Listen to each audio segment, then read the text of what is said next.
አንድ ጊዜ ኧረ ለሴት በፊት ይስጥንጭ ሴት ልጅ አይኔ የተቋረጠ ነው። ትንሽ እኔ አንድ ጥያቄ ብቻ ነው ብዙ አልቆይም። እሺ አንዴ ደግሞ ለሴቶች እድል እንስጣቸው። ትቀጥላለህ። ኧረ ኡስታዝ አመሰግናለሁ። ኡስታዝ ደህና ነህ ግን? አለሁ አልሐምዱሊላህ። ኧረ እንደዚህ ከዛ ሁሉ በኋላ እንደዚህ ሆነ ስላየው ደስ ብሎኛል እና ከዛ ሁሉ አልተገለጠም በኋላ እና ጥያቄ ነበረኝ። አላህ ይሮጣል የሚል ቪዲዮ አየሁኝና ያው አላህ ደግሞ ከአርሽ በላይ ነው ብላችሁ ታምናላችሁ አይደለ? እሺ አላህ ይሮጣል ስለሚለው ላብራራልሽ ነው ጥያቄ አልጨረስኩም። ማለት በደንብ እንድታብራራልኝ ነውና አላህ ከአርሽ በላይ ነው ብላችሁ ታምናላችሁ አይደለ ኡስታዝዬ? እና አላህ ይሮጣል ሲባል ከአርሽ ተነስቶ ነው የሚሮጠው? ወዴት ነው የሚሮጠው? ከዛ ደግሞ አሁን ለምሳሌ አንድ ሰው ሲሮጥ ወይ የሆነ የሚያስደነግጥ ነገር ወይ ደግሞ ሰው ለመድረስ ምናምን ሲሆን ነውና ማለት ሲሮጥ ከአርሽ ተነስቶ ነው የሚሮጠው ወይስ ወዴት ነው የሚሮጠው? ማን ነው የሚያሯሩጠው? እሺ መልሱን አዳምጪ። ማንም ሰው ኮሜንት ላይ እንዳይናገራት የነገሯቸው የጫኗቸው ነው የምትጠይቁት። እኛ ደግሞ ያንን ኡስታዝ የራሴ ጥያቄ ነው ስለተፈጠረብኝ ልመልስልሽ። እሺ እዚያው ላስተምርህ ልንገርህ ልመልስልህ እያልኩት ነበር። ልጁ አይ አልፈልግም ወደ ቀጣዩ ጥያቄ ብሎ ያችን ያንተን ጥራ ብቻ ነው የምፈልገው መልስ። አዳምጣለሁ። ኧረ ይሄው እነሱ ስርዓት አላቸው። ታንቺ ሜት አድርጊ እስከዚህ። እሺ ምን ማለት ነው ከተባለ ሐዲስ ላይ አላህ Subhanahu Wa Ta'ala ምን ይላል? ሐዲስ አልቁድሲ ላይ ባሪያዬ ወደ እኔ በስንዝር ያክል ከቀረበ እኔ ወደ እርሱ ደግሞ በክንድ ያክል እቀርበዋለሁኝ አለ። ባሪያዬ ወደ እኔ በመራመድ ከመጣ እኔ ደግሞ ወደ እርሱ በመሮጥ እቀርበዋለሁኝ አለ። ምን ማለት ነው ታዲያ?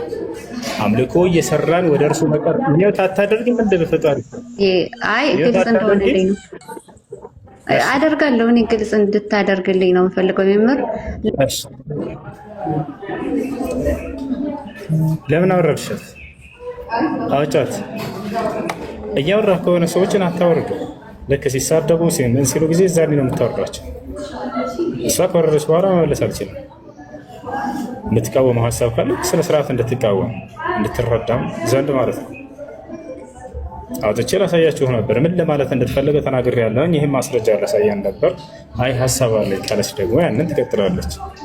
እሺ መዲመተሻ አይ እኔ በስርዓት ነው የምጠይቀው። አታወሩልኝ። ካልተገለጠም ችግር የለም። አልተገለጠም ባል ግን ኡስታዝዬ እኮ ጥያቄሽ ገባኝ። መሮጥ ሲባል ሐዲሱን ላንብብልሽ። ባሪያዬ ወደ እኔ አለ አላህ ሲናገር በስንዝር ያክል ከቀረበኝ እኔ ደግሞ ወደ እርሱ በክንድ ያክል እቀርበዋለሁኝ አለ። ስለ መቅረብ ነው የሚያወራ። ባሪያዬ ወደ እኔ በመራመድ ከቀረበ እኔ ደግሞ ወደ እርሱ በመሮጥ እቀርበዋለሁኝ አለ። ምን ማለት ነው? አንድ ባሪያ ወደ አላህ የሚቀርበው እንዴት ነው? የሚቀርበው አምልኮ በመስራት ነው። አምልኮ እየሰራ ወደ አላህ በቀረበ ቁጥር አላህ ደግሞ እጥፍ በሆነ መንገድ ወደ እርሱ ይቀርበዋል። ገብቶሻል አይደለ? ወደ አላህ Subhanahu Wa Ta'ala አምልኮ አልተገናኘም ማለት አላህ ከአርሽ በላይ ነው ትላላችሁ አይደለ? እንደናንተ እምነት አንዴ ትልቁ ላይ አድርጓትና ሐዲስን አውጭልን ምን እንደሚል ቃል በቃል ያልኩትን እኮ ነው የሚለው። ጥያቄ እኮ እኮ ትልቅ እሆናለሁ ችግር የለውም ከፍታለሁ። ግን አንተ አሁን አላህ ይሮጣል ብለሃል። እኔ ከፍታለሁ ቪዲዮ እኮ አላህ ይሮጣል ስትል ከአርሹ ተነስቶ ነው ወይ የሚሮጠው ነው ጥያቄ። ካንተ ቪዲዮ ተነስቼ ነው እኔ ጥያቄ የጠየቅኩት። እንዴት ነው የሚሮጠው? ወይ አልተገለጠም አድሚን አለ አሁን አወርዳት። እሺ ጥያቄ ክርስቲያን አለ አውቃ ነው። እሺ ጥያቄ ያለ ክርስቲያን አለ?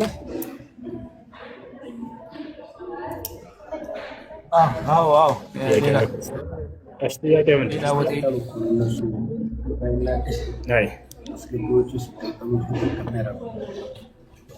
ጥያቄ አለ?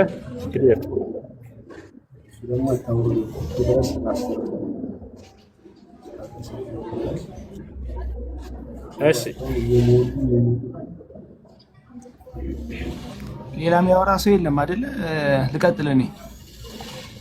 ቀጥል።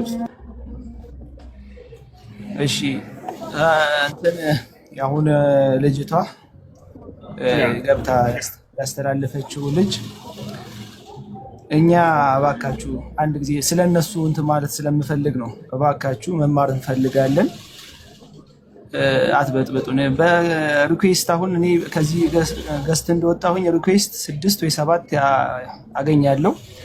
6ቱንም ሙስሊም ቤት ገብተህ ለምን ትጠይቃለህ?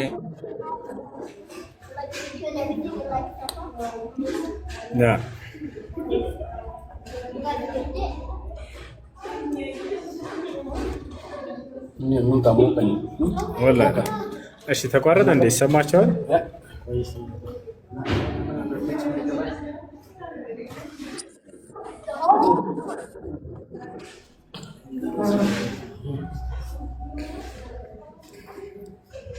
እሺ መረዳት ለሚፈልጉ ክርስቲያኖች አንዴ ላሳያችሁ። እሺ ወደ አላህ ሱብሓነሁ ወተዓላ መቅረብን አስመልክቶ ነው። እሺ እንዴት እንደሆነ ደግሞ ትርጓሜው ነው ላሳያችሁ፣ ለአንድና ለመጨረሻ ጊዜ እንደው እውነትን የሚፈልግ ካለ ማለት ነው። ላሳያችሁ። ከኔ ጋር ናችሁ አላችሁ? ከኔ ጋር ናችሁ?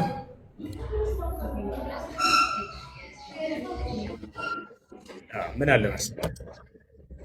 አለ መሰላችሁ፣ እኔ ስናገር የአላህን ቃል የመልእክተኛውን ቃል እንደመጣ ተረጉምላችሁና ግን ያ ምን ለማለት ተፈልጎበት ነው የሚለውን እነግራችኋለሁ። ገብታችኋል? ያ እጅ አለው ስንል ጊዜ አዎ እጅ አለው፣ ግን ከፍጥረታት ጋር የማይመስል ብለን እንተረጉማለን። ይሄኛ አሁን ደግሞ ምንድን ነው መሮጥ ይላል ወይ? አዎ መሮጥ ይላል። ገብታችኋል? ያለውን አንደብቅም እነግራችኋለን። ግን መሮጥ ሲል ምን ማለት ነው? ወደ እርሱ መቅረብ ለማለት ነው። ሐዲሱ ላይ እዛው አለ። ምንም የሰው ማብራሪያ ራሱ አያስፈልግም። ምን ላሳያችሁ። እዚህ ጋር ምን ያመሰላችሁ? ያውና ይታያችኋል። ባሪያዬ በእጁ ስንዝር ወደ እኔ ቢቀርብ ይላል። በእጁ ስንዝር ወደ እርሱ ቀርባለሁ። በአንድ ክንድ ስንዝር ወደ እኔ ቢቀርብ በእጁ ስንዝር ወደ እርሱ ቀርባለሁ። በእጁ ስንዝር ወደ እኔ ቢመጣ በመሮጥ ወደ እርሱ እመጣለሁ አለ። ገብታችኋል? ስለ መቅረብ ነው። በምንድን ነው የሚቀርበው ሰው ታዲያ ወደ አምላኩ? በአምልኮ ነው የሚቀርበው። እዚህ ጋር ማብራሪያውን እንመለከታለን። አላህ ሁሉን ቻይ ማስታወስ አንድ ሙስሊም ወደ ጌታው የሚቀርብበት እጅግ በጣም አስደናቂ የአምልኮ ተግባራት አንዱ ነው ይላል። አምልኮ በመስራት ነው ወደ እርሱ የምትቀርበው ነው። ይህም ሁሉን ቻይ የሆነው አላህ ወይም እግዚአብሔር ብሎ ተርጉሞታል። ልብ፣ ምላስና የአካል ክፍሎች መኖራቸው እሱ ከማወደስ እና እርሱን ከማወደስ ይላል እና ከማመስገን ጋር በተያያዘ ይላል። አላህን ከማመስገን ከማወደስ ጋር በተያያዘ የተነገረለት የሆነ ቃል ነው። ያተቻለርላ ያ ነው እንድናደርገው ያዘዘንን ሁሉ ያካትታል። ያ ነው ሁሉን ቻይ የሆነው አላህ አገልጋዮቹን እንዲያስታውሱ ታዟል እና ለዚህ መታሰቢያ ታላቅ ሽልማት አዘጋጅቷል ይላል። ይህ ነው በዚህ ቅዱስ ሐዲስ ውስጥ አንዴ ጓደኛ እየረዳ ነገርት አብደስ መጣ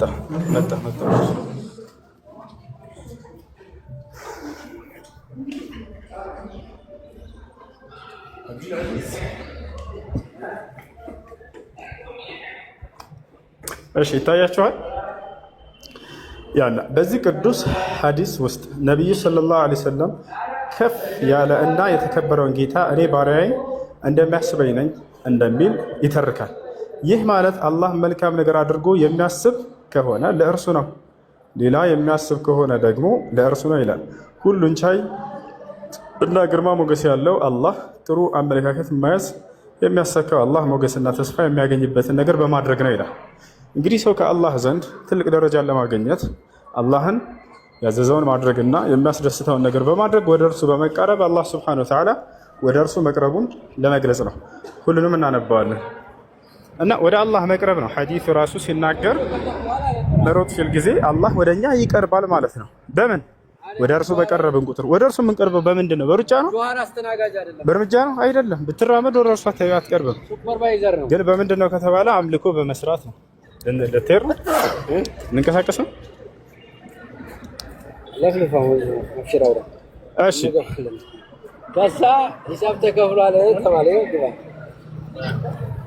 አይ አንዴ ሂሳብ ተከፍሏል ተብሎ ራስ ቆጥቷል ልጅ ማለት ነው። ያስተናገደ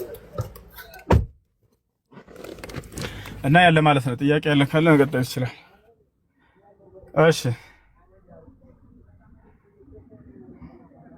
ጥያቄ አለ?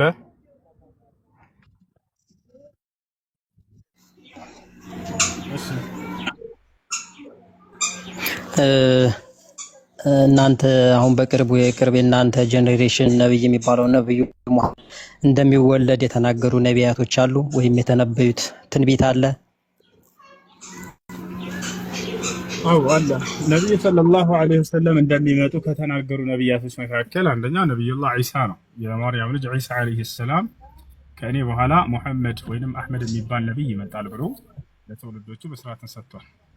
وإذ قال عيسى ابن مريم يا بني إسرائيل إني رسول الله إليكم مصدقا لما بين يدي من التوراة ومبشرا برسول يأتي من بعد اسمه أحمد كأني بوهلا የሚመጣ መልእክተኛ አለ ስሙም አህመድ የተባለ ያለ ስለ ነብዩ መሐመድ ሰለላሁ ዐለይሂ ወሰለም ትንቢትን ተናግሯል።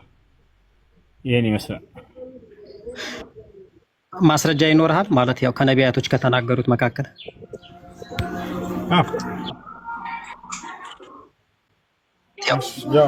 እስኪ ነብዩ መሐመድ እንደሚወለድ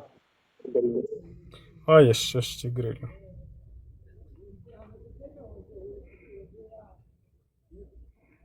ያና እዚህ ጋር ቁጥር 6 ላይ ምን ይላል? የመርየም ልጅ ዒሳም የእስራኤል ልጆች ሆይ እኔ ከተውራት ከበፊት ያለውን የማረጋግጥና ከእኔ በኋላ የሚመጣው መልእክተኛ ስሙ አህመድ በሆነው የማበስር ሲሆን ወደ እናንተ የተላኩኝ የአላህ መልእክተኛ ነኝ ባለ ጊዜ አስታውስ። በግልጽ ተአምራቶችን በመጣቸውን ጊዜ ይህ ግልጽ ድግምት ነው አሉ ይላል። ስለዚህ ከነቢዩ ሙሐመድ ሰለላሁ ዐለይሂ ወሰለም መምጣት በፊት ነቢዩላህ ዒሳ ዐለይሂ ሰላም የድንግል ማርያም ልጅ ከእኔ በኋላ የሚመጣላችሁ የአላህ መልእክተኛ ስሙ አህመድ የተባለ ይመጣላችኋል ብሎ በስርዓትን ነግሯቸዋል። ይህን ይመስላል። እሺ ኮሜንት ላይ ኃይሌን አስገቡት ልጆች። ይቀጥሉ።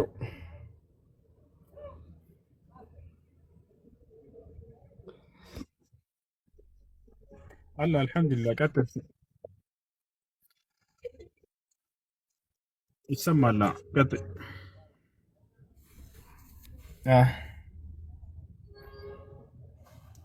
ይሰማል። ቀጥል።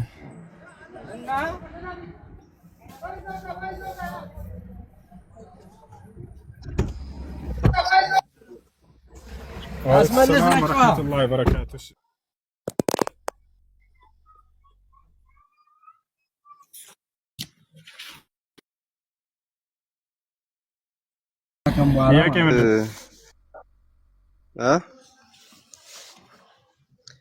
ከሶላት በፊት ኢቃም ሳይደረግ ቢሰገድ ተነስቶ ማለት ነው ይሰገዳሉ። ምን አልከኝ? ድገማ ጥያቄ። ከሶላት በፊት ኢቃም ሳይደረግ ቢሰገድ ተረስቶ ችግር አለው ወይ? ተረስቶ ማለት ነው እንደገና መስገድ አለበት። እንደገና መድገም አለበት። አዛን ከተባለ በኋላ እንዳዲስ መስገድ አለበት። አዛን ማለት አዛኑ ሳይሆን ኢቃም ማለት ነው። ኢቃም ለምሳሌ እኔ አሁን ኢቃም ሳላደርግ ረስቼ ቢሰግድ ይቻላል ወይ? እሺ አዛን በፊት ያልከው መስሎኝ። አዛን ከተባለ በኋላ በአቅራቢያው መስጂድ ካለ ሄዶ መስገድ አለበት። ወንድ ልጅ ላይ ግዴታ ነው ሶላት ጀማዓ። ሴቶች ከሆኑ ግን ቤታቸው ቢሰግዱ ችግር የለውም። ሰላም አጋጣሚ ሰግዶ ከሆነ ሶላት ጀማዓ በአቅራቢያው መስጂድ ካለ እዛ ሄዶ መስገድ አለበት። ከሌለ ግን ያ የሰገደው ይበቃዋል፣ ችግር የለውም። መድገም አይጠበቅበትም። አይ ብያለሁ።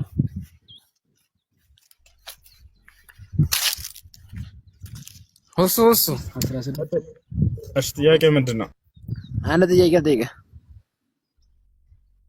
እሺ ጥያቄያችሁ ምንድን ነው? አላህ የዓለም ፈጣሪ ነው ወይስ አይደለም?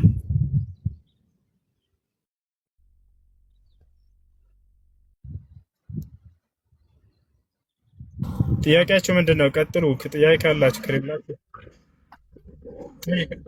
ጠይቅሽ። እናንተ ጋር ሱረቱል አልካህፍ ላይ ማለት ነው 1836 ላይ ፀሐይ በጭቃ ምንጭ ትጠልቃለች ይላል። ማለት እንዴት ነው ፀሐይ በጭቃ ምንጭ ትጠልቃለች? እስኪ ይሄን ግልጽ አድርገው እስቲ። እሺ ፀሐይ በጭቃ ምንጭ ትጠልቃለች ሳይሆን የሚለው አንድ ሰው አለ እዚያ ላይ ያ ሰው ዙልቀርነይን የተባለ ሰው ለእርሱ እይታ የታየችውን የገለጸበት የሆነ አንቀጽ ነው። አገኛት ይላል አይደለ? ወጀደሃ ተግሩቡ ፊ ዐይኒን ሐሚአ ይላል። ያ ነውና አላህ ስብሓነሁ ወተዓላ በጭቃ ውስጥ ትጠልቃለች እያለ ሳይሆን ሰውየው በጭቃ ውስጥ እንደምትጠልቅ ሆኖ አገኛት ነው። የሰውየውን እይታ ነው እየተናገረ ያለው። ለምሳሌ እኔ እናንተ ቆም ብለን ስናያት ጊዜ ፀሐይ ስትጠልቅ የሆነ የተራራ መጨረሻ ላይ እየጠለቀች ያለች ይመስለናል አይደል? የእኛ እይታ ነው እርሱ። አዎ ያን እይታችንን የዛ ስገባየኋት ስገባየኋት ከተራራው በስተጀርባ ለእኔ እንደዛ ነው የታየኝ። የእኔ እይታ ነው እርሱ። አሁንም እዚያ ቦታ ላይ አላህ የዙልቀርነይን የተባለውን ሰው እይታ እየተናገረለት ነው። ሐታ ኢዛ ምን ይላል መሰለህ እዚያ ላይ ያኒ ወጀደሃ ተግሩቡ ፊ ዐይኒን ሐሚአ ወወጀደ ዐንደሃ ቀውማ ቁልና ያ ዘልቀርነይን ኢማ አን ቱዐዚበ ወኢማ አን ተተኺዘ ሑስና ይላል። ሰውየው አገኛት እያለ እየተናገረ የሰውየውን የግኝቱን የእይታውን መጠን እየገለጸለት ነው። የሰውየው ነው ማለት ነው። አዎ የሰውየው እይታ ነው። ቀጣይ ጥያቄ ደግሞ ማለት ነው ኢሳ በቁርአን ላይ አልተሰቀለም ክርስቶስ ማለት ነው በእናንተ እና ለምን አላህ ሰወረው ማለት ሰዎችን ለምን ለማታለል ተጠቀመ ማለት እንዴት ነው? እስኪ ለምን ተሰወረው? ለምን እንደዛ አደረገ? ይሁዳ ለምን ተሰቀለ? አላህ ስብሐነሁ ወተዓላ ሰዎች እንዲታለል አላደረገም። ነገር ግን እነዚያ ሰዎች በራሳቸው ጊዜ ነው ያን ነገር የተታለሉት። ገብቶሃል አይደል? አላህ ስብሐነሁ ወተዓላ ምን አደረገ ከተባለ ያን ጻድቅና ታላቅ ነብይ ያነሳው ወደ ራሱ አነሳው፣ ወሰደው። እንደሚያነሳው እንደሚያድነው ቃል ገብቶለታል ቀድሞ። በመሲሁ ላይ ሴራ እያሴሩ በድብቅ አይሁዶች አላህ ስብሐነሁ ወተዓላ ያንን ለመሲሁ ገለጠለት። መሲሁ ሊገድሉ አንተን እያሰቡ ነው፣ እያሴሩብህ ተጽፏል። መጀመሪያ ቢነር ነው አዎ እንደሚያድነው ቀድሞ ተጽፏል፣ ነግሮታል ለመሲሁ። ምን ላይ ተጽፏል? ምን ላይ? አዎ ቀድሞ ከዚያ በፊት ያ ነገር እርሱ ላይ ለማድረግ ከማስራታቸው በፊት አላህ እዚያው በቁርአን ላይ ታሪኩን ሲተርክልን ሲገልጽልን ገና እንዳሰቡ ወመከሩ ወመከረ አላህ አለ። መሲሁንም ለመግደል አደሙበት፣ እኔም አድማቸውን አፈረስኩባቸው አለ። ወጣቷል እኔ ከአድመኞች ሁሉ በላይ ነኝና አለ። ከዚያ ለመሲሁ ያለውን ቃል ሲገልጽልን ምን አለ? ኢዝ ቃለ አላሁ ያ ዒሳ ኢኒ ሙተወፊከ አለው። አንተ ዒሳ ሆይ እኔ አንተን ልወስድህ ነው፣ ወደ እኔም ላነሳህ ነው ከነዚያ ከአይሁዲዎችም ከካህዲያኖች ላድንህ ነው ላጠራህ ነው አለው። ይህ ቀድሞ ነገረው አላህ ስብሐነሁ ወተዓላ እንደሚያድነው እንደሚያነሳው ገብቷል። ወደ ክብሩ ወደ ሰማይ እንደሚያነሳው ነገረው። ከዚያም በኋላ ቃሉን ፈጸመለት አምላክ አላህ ስብሐነሁ ወተዓላ። እኔም አነሳሁት እያለ ተናገረ።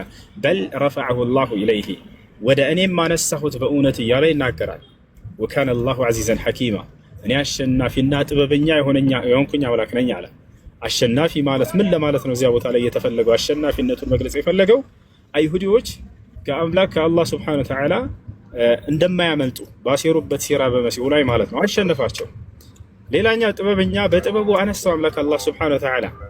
አምላክ አላህ መልአኩን ላከና አስነሳው። ይሄ መጽሐፋቸው ላይ አለ። በደንብ ለሚያስተውል ሰው በነቢያቶች አንደበት ተነግሯል። ዳዊትን ታስታውስ ከሆነ ምን ይላል መጽሐፉ ላይ? ጌታዬ ጌታዬን እንዲህ አለው በጠላቶችህ ላይ እስከማነግስህ ድረስ ና ከቀኝ ተቀመጥ አለው ይላል አይደል? እስከዚያ ድረስ በጠላቶቹ ላይ እስከሚነግስ ድረስ በቀኙ ማለት በክብሩ በሰማይ እንደሚያስቀምጠው ተናግሮለታል። ቀድሞ ነቢያቶች ይህን ያውቁ ነበረ። እስከዚያ ድረስ ይነግሳል። አዎ መሲሁ ዳግም መጥቶ በአይሁዲዎች ላይ እስከሚነግስባቸው ድረስ የዛኔ እስከዚያ ድረስ ይቆያል። ጫፉ አይነካም። ገብቶሃል አይደል? እንደሚያድነው ቃል ገብቶለታል። ያ ነው እና ጠላቶቹ ማን ናቸው ከተባለ የእርሱን ክርስቶስነት የካዱ ናቸው። ማን ናቸው ክርስቶስነቱን የካዱት ያልተቀበሉት? አይሁዶች ናቸው። የእነሱ መሪ የሚሆነው ማን ነው ከተባለ አይሁዶች የሚጠብቁት ሐሰተኛው ክርስቶስ አለ፣ መሲሁ ደጃል ይባላል። እርሱ መጥቶ ይነግሳል በምድር ላይ። አይሁዶችም ይነግሳሉ ለተወሰነ ጊዜ። ነገር ግን በዚያን ዘመን አላህ ክርስቶስን ከሰማይ በመላእክ አሳጅቦ ያስወርደዋል። ከዚያም በኋላ በእነዚያ ሐሰተኛውን ክርስቶስ ይገድለዋል። የእርሱ ተከታዮች አይሁዶችም ያፍራሉ። በእነርሱ ላይ የበላይነትን አላህ ያጎናጽፈዋል። አላህ ቃል በቃል በቁርአን ላይ ይህን ቃል ገብቶለታል። ምን አለው መሰለህ? ወጃዒሉ ለዚነ ተበዑከ ፈውቀ ለዚነ ከፈሩ ኢላ የውሚል ቂያማ። ዘመኑ ፍጻሜ የትንሣኤ ቀን ከመምጣቱ በፊት ዳግም አውርዶት በእነዚያ በጠላቶቹ ላይ የበላይነትንም አጎናጽፈሃለሁ፣ የበላያቸው አደርግሃለሁ ብሎታል።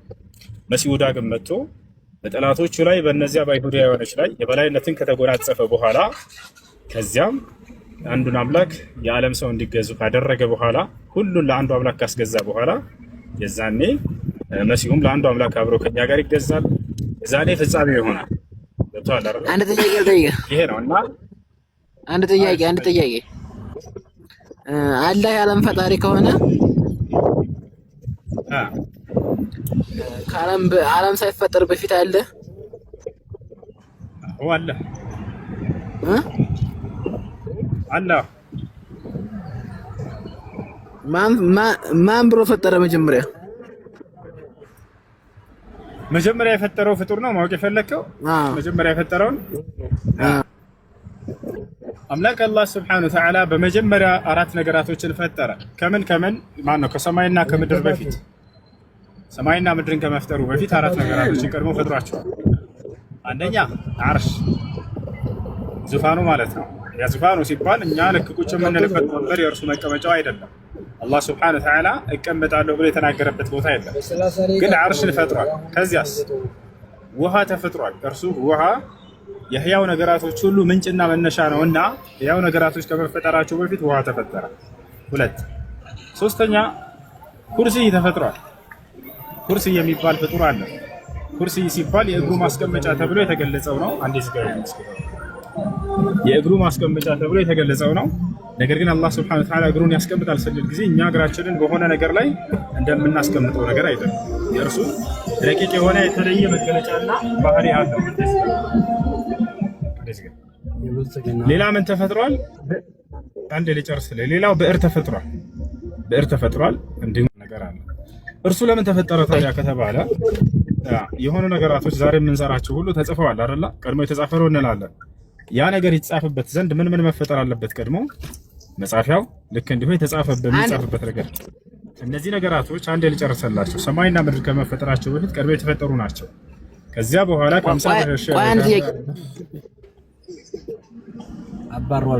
አንዴ ልጨርስላችሁ። የሆነ መልስ ጠይቃችሁ ልክ እስኪጨርስ አዳምጡ። እሺ ጥያቄ ምንድን ነው?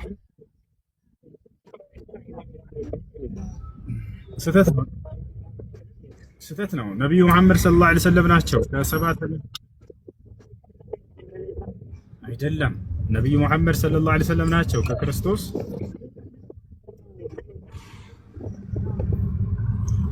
አዳምጡ እንጂ ልጆች ምን ሆናችሁ? አዳምጡ።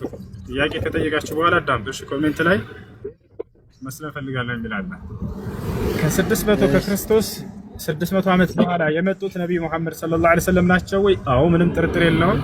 እርሳቸው ከክርስቶስ በኋላ ነው የመጡት። ነገር ግን እስልምና ሃይማኖት በዚያን ጊዜ ነው ወይ የመጣው? አይደለም። እስልምና ሃይማኖት ኢስላም ማለት አምላክ በቀደሙት ነቢያቶች በኩል ሲደነግገው የነበረው ብቸኛው መለኮታዊ ሃይማኖት ነው። ለኖህ፣ ለአብርሃም፣ ለኢስሐቅ፣ ለሙሴ፣ ለያዕቆብ፣ ለክርስቶስ ለሁሉም ደንግጌ የሰጠኋቸው ሃይማኖት ነው እያለ ይናገራል። አላህ ሲናገር በቁርአን ላይ ሱራ ሹራ ላይ ሸረዐ ለኩም ሚነ ዲን ማ ወሳ ቢሂ ኑሐን ወለዚ አውሐይና ኢለይከ ወማ ወሰይና ቢሂ ኢብራሂመ ወሙሳ ወዒሳ ይላል።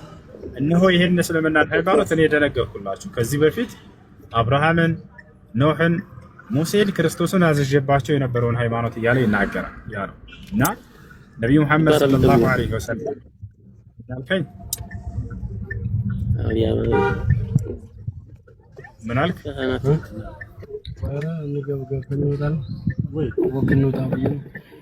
ይሰማል? ስማኝ፣ አንድ ጥያቄ ቆይ፣ አንድ ጥያቄ አንዴ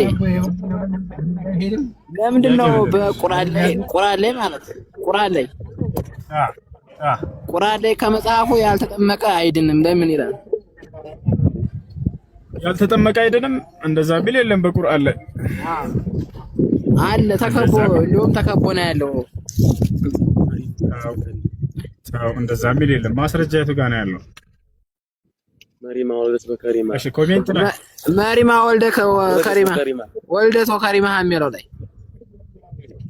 ወልደት ከሪማ መሪማ ወልደት በከሪማ የሚለው መሪማ ወልደት ከሪማ የሚለው ላይ ድንግል በድንግልና ትጸንሳለች የሚለው ያን ማትቀበሉ እንደው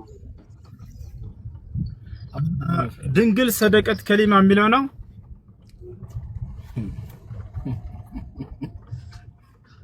ይሰማል?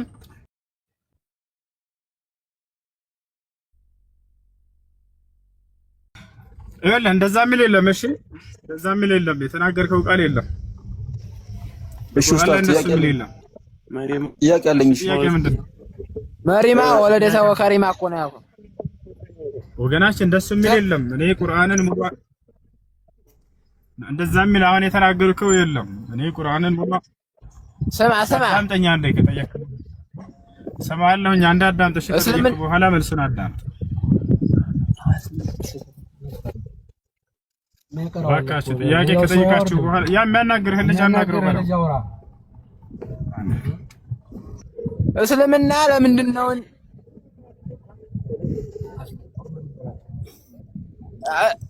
አሁን ሙሐመድ ማለት የሰው ልጅ ነው። የሙሐመድ አሁን ከየሰው ልጅ ከየሰው ፈንግጦ የወጣ ልጅ ነው አሉ። አሁን በእርግማን ነው ወጥቶ እኔ እስላም አንተ ክርስቲያን ምናምን ብሎ ወጥቶ ሄዱ። ለምንድን ነው አሁን? እሱ ሰው ነው ሙሐመድ። ያለ በስነ ስርዓት እናውራ። ጥያቄ ጠይቅ፣ ቃላቶችን ምረጥ። እሺ ነብዩ መሐመድ ሰለላሁ ዐለይሂ ወሰለም የኢሳው ልጅ አይደሉም፣ የእስማኤል ልጅ ናቸው። አብርሃም እስማኤልን ወለደ። ከእስማኤል በኋላ የመጡ ናቸው እርሳቸው። እሺ ማስረጃ ቃል ነብዩ ሰለላሁ ዐለይሂ ወሰለም ኢነላህ አስጠፋ ኢብራሂም ወስጠፋ እስማኤል ምን ኢብራሂም ወስጠፋኒ ምን እስማኤል አሉ። እነሆ አምላክ አላህ አብርሃምን መረጠ፣ ከአብርሃም ደግሞ ከአብርሃም ልጅ እስማኤልን መረጠ፣ ከእስማኤል ደግሞ እኔን መረጠኝ እያሉ ይናገራሉ። ኢስሐቅም ተመርጧል። ኢስሐቅም የተመረጠ ነው። አላህ በቁርአን ላይ ኢስሐቅንም ባርኮታል። ይሄ ነው። እሺ እኔ ልጠይቅ ኡስታዝ። እሺ ጠይቅ። እሺ ምን አለ መሰለህ ቁርአንና ቶራ ኢንጂል ስለነዚህ ምንድነው ልዩነቱ? እና አሁን ላይ ግን ማለት እነዚህ ሶስቱ ከአላህ መጣ ይላል። አሁን ላይ ግን ተቀይሯልና እንዴት ተቀየረ አሁን ላይ?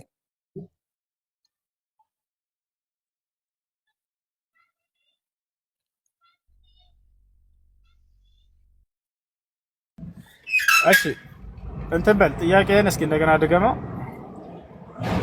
አሁን መጀመሪያ ቁርአን፣ ቶራ፣ ኢንጂል የሚባሉት ምንድናቸው? ዘርዝራቸው እስኪ። ኢንጂል ያው ለክርስቶስ የተሰጠ ነው መሰለኝ።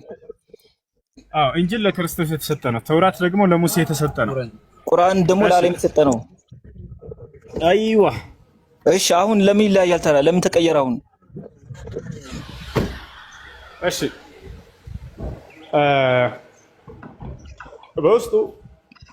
በውስጡ በእነዚያ መጽሐፍቶች ላይ አሁንም ቢሆን ያሉ እውነታዎች አሉ።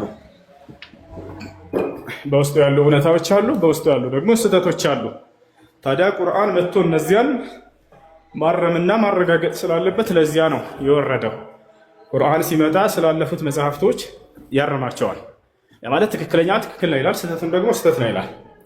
በመጽሐፍ ቅዱስ ላይ ወይም በተውራትና በኦሪትና በወንጌል ላይ እውነታዎችም አሉ፣ ስህተቶችም አሉ።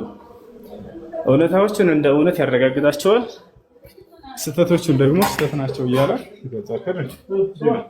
ማነው አለ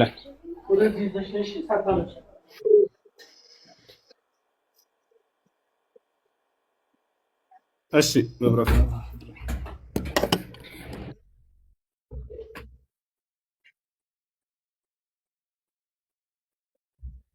ችግር የለም።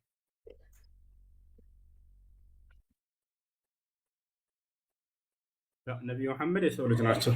ለማንኛውም ሰው የሰው ልጅ ናቸው።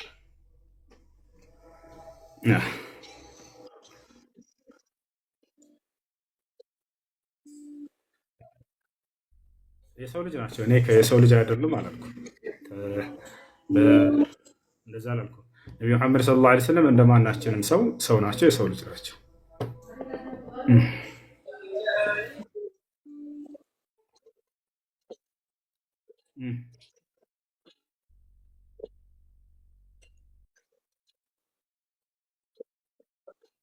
ክርስቶስ ደግሞ ከእግዚአብሔር ቃል ተወለደ ይላል። ገብቶሃል?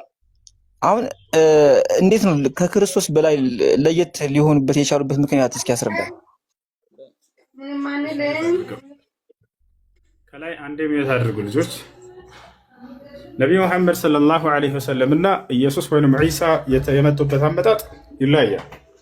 ገብቶሃል አይደለ? ከሱን ጀምር። ነቢ ሙሐመድ ሰለላሁ ዐለይሂ ወሰለም እንደማናችንም እንደኔ እንዳንተ እንዳንቺ ነው የተወለዱት ከእናትና ከአባት ከወንድና ከሴት። የክርስቶስ ወይንም የዒሳ አመጣጥ ግን ከሴት ብቻ ነው፣ ከድንግል ማርያም አላህ ስብሐነሁ ወተዓላ በቃሉ አማካኝነት አስገኘው። ያ ማለት ሁም በሚለው ቃሉ ማንም ወንድ የሚባል ሳይነካት ሳይገናኛት ማርያምን ማለት ነው። ገብታችኋል? ያ በዚህ አፈጣጠሩ ይበልጣል ወይ ከእርሳቸው? አዎ ይበልጣል፣ ምንም ጥርጥር የለውም። ይሄ ድንቅ ነው። ግን በዚህ ነገር ይሄ መበላለጫ ሚዛን አይደለም። ምክንያቱም የእነርሱ የልፋት ውጤት ሳይሆን የአምላክ ድንቅ ስራ ነው። አምላክ ነው እንጂ በመሲሁ ላይ ይሄን ያደረገው መሲሁ በራሱ ያመጣው ብቃቱ አይደለም። ከእናቱ ብቻ መወለድን ያለ አባት ማለት ነው እኮ ድንቅ ነገር እንዴት ነው ታዲያ? አይበልጥም ብለህ ነው? አንዳዳምጠኝ። የሚበላለጡበት ሚዛን ምንድን ነው የሚለው ልነግርህ ነው። ይሄ መበላለጫ ሚዛን አይደለም እያልኩ ነው። መበላለጫ ሚዛን ያልሆነበት ምክንያት ይህ አምላክ በእነርሱ ላይ ያደረገው ነገር እንጂ የእነርሱ ውጤት አይደለምና፣ የእነርሱ የልፋትና የድካም ውጤት አይደለም። ገብቶሃል አይደል? እኔ እናንተ የምንበላለጠው ለምሳሌ አንተን ረጅም አድርጎ አምላክ ፈጥሮ ከሆነ እኔ አጭር ከሆንኩኝ አንተ ትበልጠኛለህ አይደለ? አንተን ውብ አድርጎ ከፈጠረህ እኔ ማስተይ አድርጎ ከፈጠረኝ አንተ ትበልጠኛለህ። ነገር ግን በዚህ ነገር ይሄ መበላለጫ ሚዛን ነው ወይ? አይደለም። ምክንያቱም አጭርነቴን እኔ ራሴ ያመጣሁት ነገር አይደለም። ረጅምነቱን አንተ በራሴ ያመጣሁ አይደለም። እኔ ጥቁርነቴን ራሴ ያመጣሁት ነገር አይደለም። አንተም ቀይነትህና ቆንጆነትህን ራሴ አይደለም። የማን ስራ ነው? የአምላክ ስራ ነው። አምላክ በእኛ ላይ ባደረገው ነገር አንበላለጥም። ነገር ግን የምንበላለጠው በምንድን ነው? ከእኛ በሆኑ ነገራቶች እያለ ታዲያ ነቢዩ ሙሐመድ ሰለላሁ ዐለይሂ ወሰለም ከቀደሙት ነቢያቶች ይበልጣሉ ስንል ጊዜ ከእነርሱ በሆነ ነገር ሚዛን እንጂ አምላክ በእነርሱ ላይ ባደረገው ነገር አይደለም። ከእነርሱ በሆነ ነገር ታዲያ የተበላለጡበት ነገር ምንድን ነው ከተባለ የቀደሙት ነቢያቶች ሁሉ አገልግሎታቸው ለወገናቸውና ለህዝቦቻቸው ብቻ ነበር፣ በአካባቢያቸው ላሉት። የነቢዩ ሙሐመድ ሰለላሁ ዐለይሂ ወሰለም አገልግሎት ግን ለዓለም ነበር። ይሄ ነው እንዲበላለጡ ያደረጋቸው። ለዚህ ማስረጃ ቃል ነቢዩ ሰለላሁ ዐለይሂ ወሰለም ቁርአን ላይ ያለ ለዓለም እንደመጡ የሚናገር አለ። ላሳየህ፣ አሳየኝ እስኪ ጥቅሱ አሳያለሁ። እሺ ቁርአን ይዘሃል ወይንስ ላውጣልህ? እኔ በራሴ እኔ አሁን ስራ ቦታ ነኝ፣ አይመቸኝም። ወደኋላ ሜይ ቢ ወደ ማታ ችግር የለውም፣ እናወጣልሃለን። እኔ አወጣልሃለሁ። አምላክ አላህ ስብሐነሁ ወተዓላ ስለ እርሳቸው ሲነግረን ለዓለማት እንደላካቸው ይናገራል። ለምሳሌ ከእርሳቸው በፊት የነበረውን ታላቁን ነቢይ ዒሳን ወይንም መሲሁን ለእስራኤል ወገን እንደላከው ይገልጻል። ኑ ላሳያቸው። እርሳቸውን ለዓለም እንደላካቸው ሲናገር 107 ላይ ምን ይላል? ያው ሙሐመድ ሆይ ለዓለማት እዝነት አድርገን እንጂ አላክንህም ይላል። ለማን? ለዓለማት ብሎ አላህ ስብሐነሁ ወተዓላ ይገልጻቸዋል። ለዓለም እንደላካቸው ይገልጻል። በሌላ ቦታ ላይ ለሰዎች ሁሉ ነው የላኩህ እያለ ይገልጻቸዋል። ሱራ ሰበእ ላይ አንዴ ልድገምላችሁ። ሱረት ሰበእ ወማ አርሰልናከ ኢላ ካፈተን ሊናስ ይላል። እሺ ምን ይላል እዚህ ጋር? ወማ አርሰልናከ ኢላ ካፈተን ሊናስ በሽረን ወነዚራ። ቁጥር 28 አንተንም ለሰዎች ሁሉ በመላ አብሳሪና አስፈራሪ አድርገን ቢሆን እንጂ አላክንህም፣ ግን አብዛኞቹ ሰዎች አያውቁም ይላል። ለመላ ሰዎች ሁሉ ብሎ ይገልጻቸዋል። በሌላም ቦታ ላይ በሱረቱል አዕራፍ ላይ ይሄን ቃል ይደግመዋል። አላህ ሙሐመድ ሆይ ለእናንተ ለሰዎች ሁሉ የተላኩኝ የአላህ መልእክተኛ ነኝ በላቸው ይላል። ወደ መሲሁ ስንመጣ ግን መሲሁ ራሱ ሲናገር እኔ ለእስራኤል ወገን ነው የተላኩት ይላል። ራሱም አላህ ሱብሓነሁ ወተዓላ ለማርያም በገብርኤል በኩል ገና ክርስቶስን ሳይወለድ በፊት ወዴት እንደሚልከው ሲነግራት ወረሱለን ኢላ በኒ እስራኤል አላት። ልጅሽንም ወደ እስራኤል ልጆች መልእክተኛ አድርጎ ይልከዋል ይላል። ስለዚህ የክርስቶስ የአገልግሎቱ ቦታ የተገደበ ነበረ፣ ወደ እስራኤል ወገኖች ነበር። ነቢዩ ሙሐመድ ሰለላሁ ዐለይሂ ወሰለም ደግሞ ለዓለም ህዝብ እንደተላኩ አላህ ሱብሓነሁ ወተዓላ ይገልጸዋል። ለዓለም ነው አገልግሎታቸው።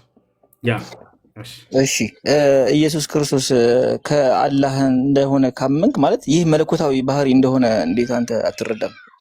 መለኮታዊ ባህሪ ደግሞ ይበልጣል ከሰው ልጅ። አምላክ አላህ ስብሐነሁ ወተዓላ ክርስቶስን ሁን በሚለው ቃሉ ነው ያስገኘው ብያለሁ። ሁን በሚለው ቃሉ ደግሞ ኢየሱስን ብቻ ሳይሆን አዳምንም ሰማይንም ምድርንም ፍጥረታትን ሁሉ ሁን በማለት ያስገኛል።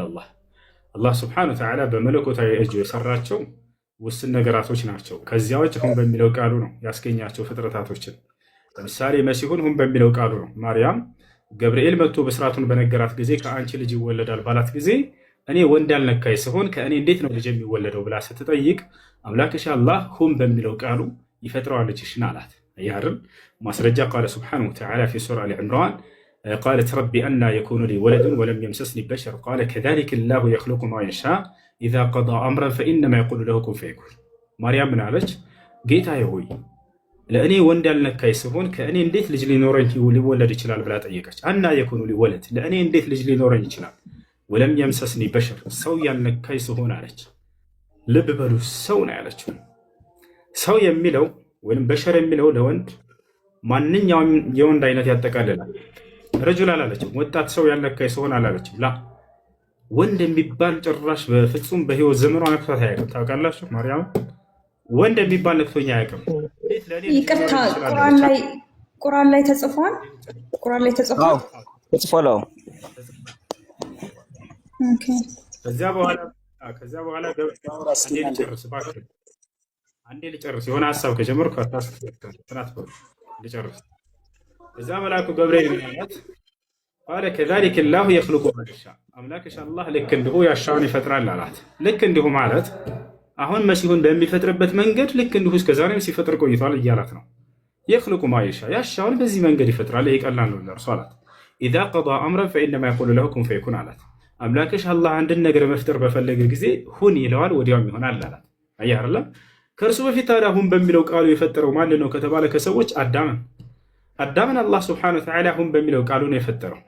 ከአፈር ሰራው ቀረጸውና ከዚያም እስትንፋሱን እፍ አለበትና አላህ ስብሐነሁ ወተዓላ ከዚያም ሰው ሁን አለው፣ ወዲያውም ሰው ሆነ። ማስረጃ ቃለ ስብሐነሁ ወተዓላ ኢነ መሰለ ዒሳ ዒንደ ላሂ ከመሰሊ አደም ኸለቀሁ ሚን ቱራቢን ሱመ ቃለ ለሁ ኩን ፈየኩን አለ።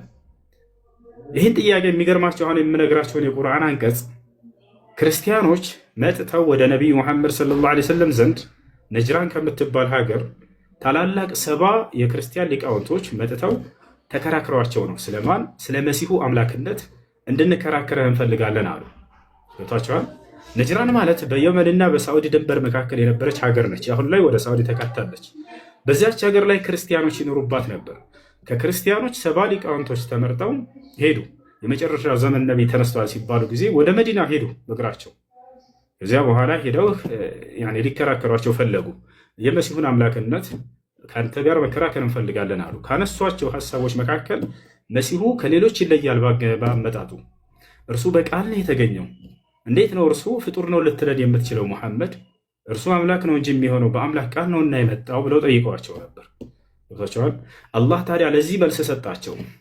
ኢነ መሰለ ዒሳ ዒንደ ላሂ ከመሰሊ አደም ኸለቀሁ ሚን ቱራቢን ሱመ ቃለ ለሁ ኩን ፈየኩን። ምን ማለት ነው? የክርስቶስ አንዴ ልጨርስ።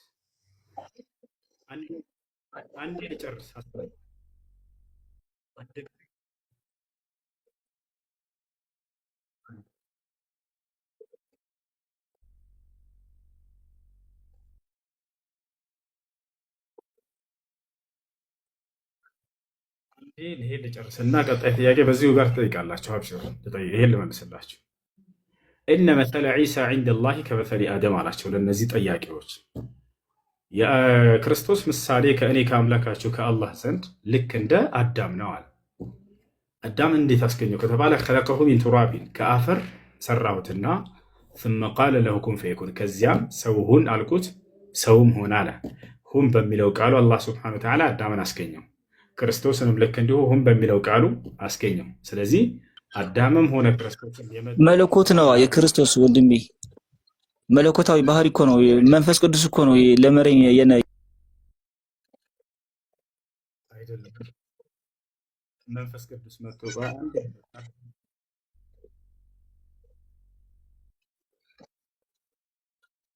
በር ይብሎኝ የሆነ ጓደኛ ያወርቶኛል፣ ሙስሊም ጓደኛ። እኔ ቁርአን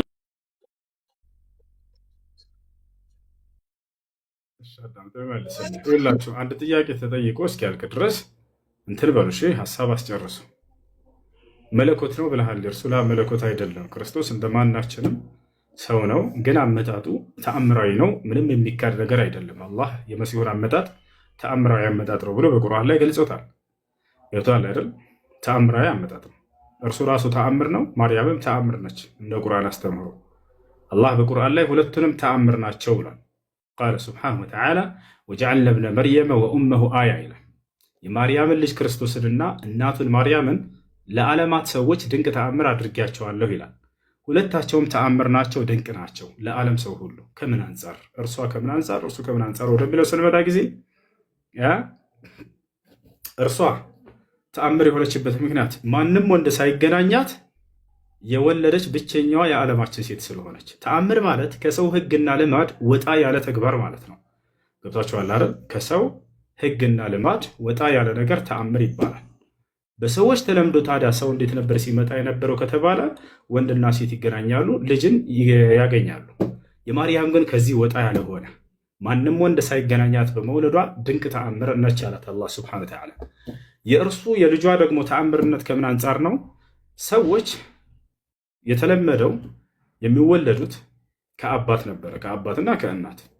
ነገር ግን የክርስቶስ ይህን ሕግ ጥሶ መጣ። ያለ አባት ከሴት ብቻ የተወለደው ብቸኛ የዓለማችን ልጅ።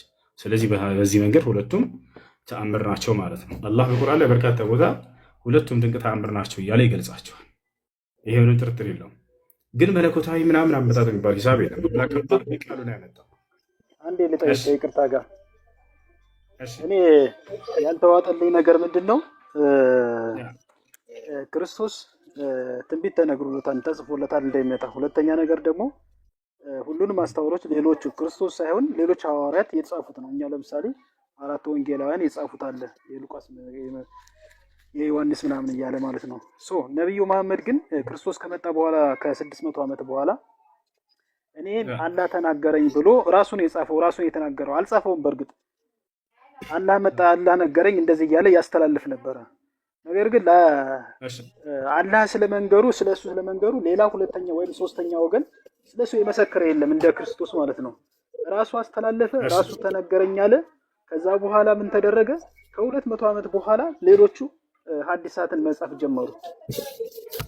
ማን የጻፈው? እንደ እስልምና እንትን ናቸው እነዚህ ምንድነው ስኮላር ናቸው ተብሎ የሚገመቱ ሰዎች እነሱ በኋላ ከ200 ዓመት በኋላ እየጻፉ ዲቨሎፕ እያደረጉት መጡ። ነገር ግን እንደ ክርስቶስ ሌላ ሶስተኛ ወገን የመሰከረለት የለም። ነብዩ መሐመድ ያ ቁርአኑ ነገረኝ ወይም ነገረው ብሎ የሚመሰክርለት የለም። ለምሳሌ አሁን አንድ እምነት ብመሰረት ልክ እንደ ፍቅር ሲዝም ክርስቶስ ነገረኝ ብዬ ባስተላልፍ እኔ ትክክል ነኝ ማለት ነው? ሻም መልሰን አዳምጥ።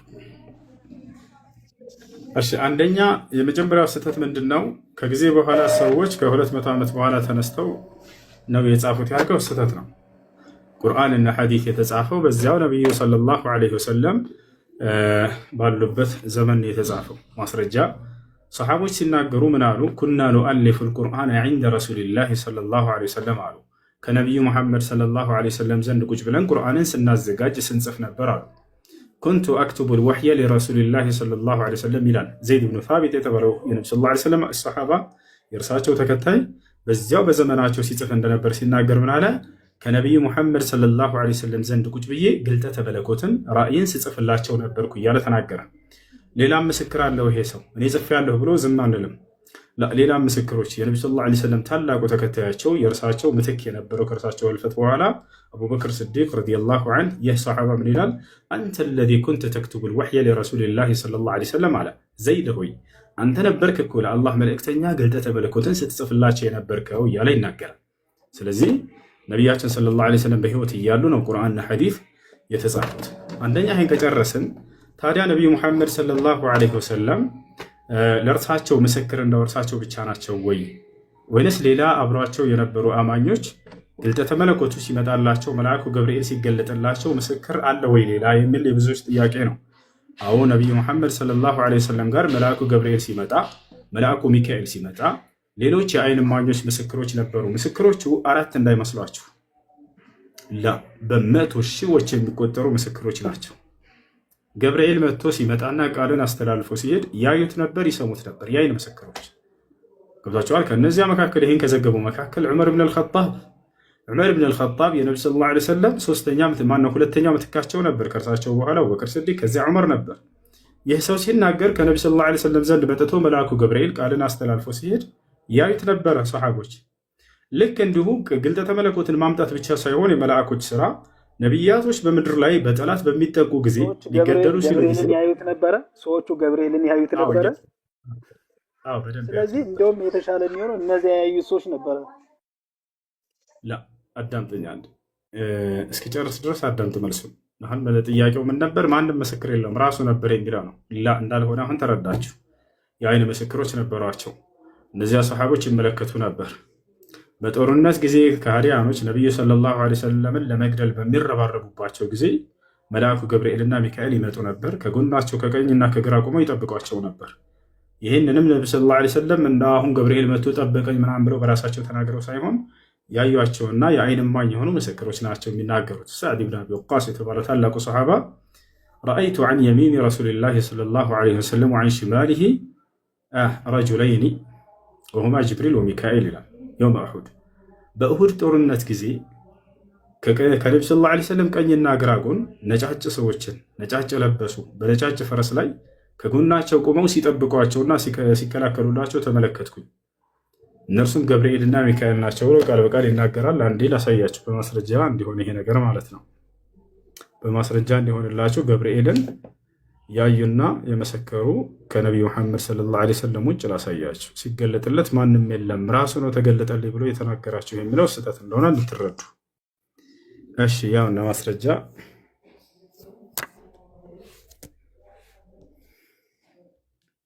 እሺ አንዴ እንመልከት። እሺ ወደ አማርኛ ልቀይርላችሁ። ምንጩን መያዝ የፈለገ ሰው ስክሪንሻት አንሱና ያዙት። ሰሒህ ሙስሊም 2306 ቡኻሪ 4000። እሺ ወደ አማርኛ ልቀይረው። እሺ ያው ምን ይላል? በኡሁድ ቀን በኡሁድ ጦርነት ቀን ማለት ነው። በኡሁድ ቀን ሁለት ሰዎችን ከአላህ መልእክተኛ ሰለላሁ ዐለይሂ ወሰለም ቀኝና ግራ አየሁ፣ ነጭ ልብስ ለብሰው ከዚህ በፊትም ሆነ ከዚያን ጊዜ ጀምሮ አይቻቸው አላውቅም። እነርሱም ገብርኤልና ሚካኤል ናቸው፣ ሰላም በእነርሱ ላይ ይሁን እያለ ይናገራል። እና ስለዚህ ከነቢዩ ሰለላሁ ዐለይሂ ወሰለም ቀኝና ግራ ጎን ቆመው ከጠላት ይጠብቋቸው ነበር። ያ ቀን ሙስሊሞች በጦርነቱ ጊዜ የተሸነፉበት ቀን። ይሄ ከክርስትና የወሰደው ነው። ነቢዩ መሐመድ ሲቀጥፍ ነው እንጂ ከክርስትና ላይ ገብርኤልና ሚካኤል በጎንና በግራ ቆመው አየው። ማንም ሰው እንዳይሰድበው ኮሜንት ላይ ቃላቶችን ምረጡ። ክርስቲያኖች ይብቃቸው በቃ። ይሄ መሳደብ ምናምን እናንተ እንድትማሩ ነው አለታ በስነ ምግባር ያን ሁሉ ሳናገርላቸው የነበረው። ምናልባት ሰዎች ከዚህ በኋላ ይሄ የመሰዳደቡን መንገድ እንድተውት ዘንድ ነው። ገብታችኋል አይደል? ተውት ይሄ መንገድ። ይሄ አስቀያሚ ቃላቶችን አትናገሯቸው፣ አይጠቅምም። ለእኛም ለእናንተም ለሁሉም አይጠቅምም። ሙሐመድ ሲቀጥፍ ምናምን አይባልም። ማስረጃ ያሳየኛል። ቀየ ላይዋጠልህ ይችላል፣ ላትቀበለው ትችላለህ። እኔ አስገድጄ ተቀበል አልልህም፣ ግን የጠየቅከውን አሳይሃለሁ። ገብቶሃል አይደል? እና እንዲህ አይነት አስቀያሚ ቃላቶችን ተዋቸው፣ አይጠቅሟቸውም። ትልልቆች ናቸው። በተለይ ስለ ሃይማኖት ከሆነ የምናወራው ጥንቃቄ ያስፈልጋል። ገብታችኋል ወይ? የምትድኑበት ነገር ነው ወይ የምትጠፉበት ነገር ነው። ስለዚህ አስተውላችሁ መርምሩ፣ አስተውላችሁ እውነቱን ለማግኘት ሞክሩ። ገብታችኋል አይደል? ስለ ገብርኤል ስለ ሚካኤል እየተወራ ይሄ ሙሐመድ ሰለላሁ ዐለይሂ ወሰለም ምንም መጽሐፍ ቅዱስ የሚባል በሌለበት ዓለም ላይ ቁጭ ብለው እንዴት ነው ገብርኤልና ሚካኤልን ሊያስተምሩ የሚችሉት? እንዴት ነው አምላክን የነቢያት የአብርሃም የኢስሐቅ የያዕቆብን አምላክ ብለው ብቻቸውን ሊነሱ የሚችሉት? እንዴት ነው የማርያምን ጽድቅናና የክርስቶስን አመጣጥ በደንብ አድርገው ያንን ሊገልጹ የሚችሉት? ገብታችኋል? ይሄን ቆም ብላችሁ አስቡ።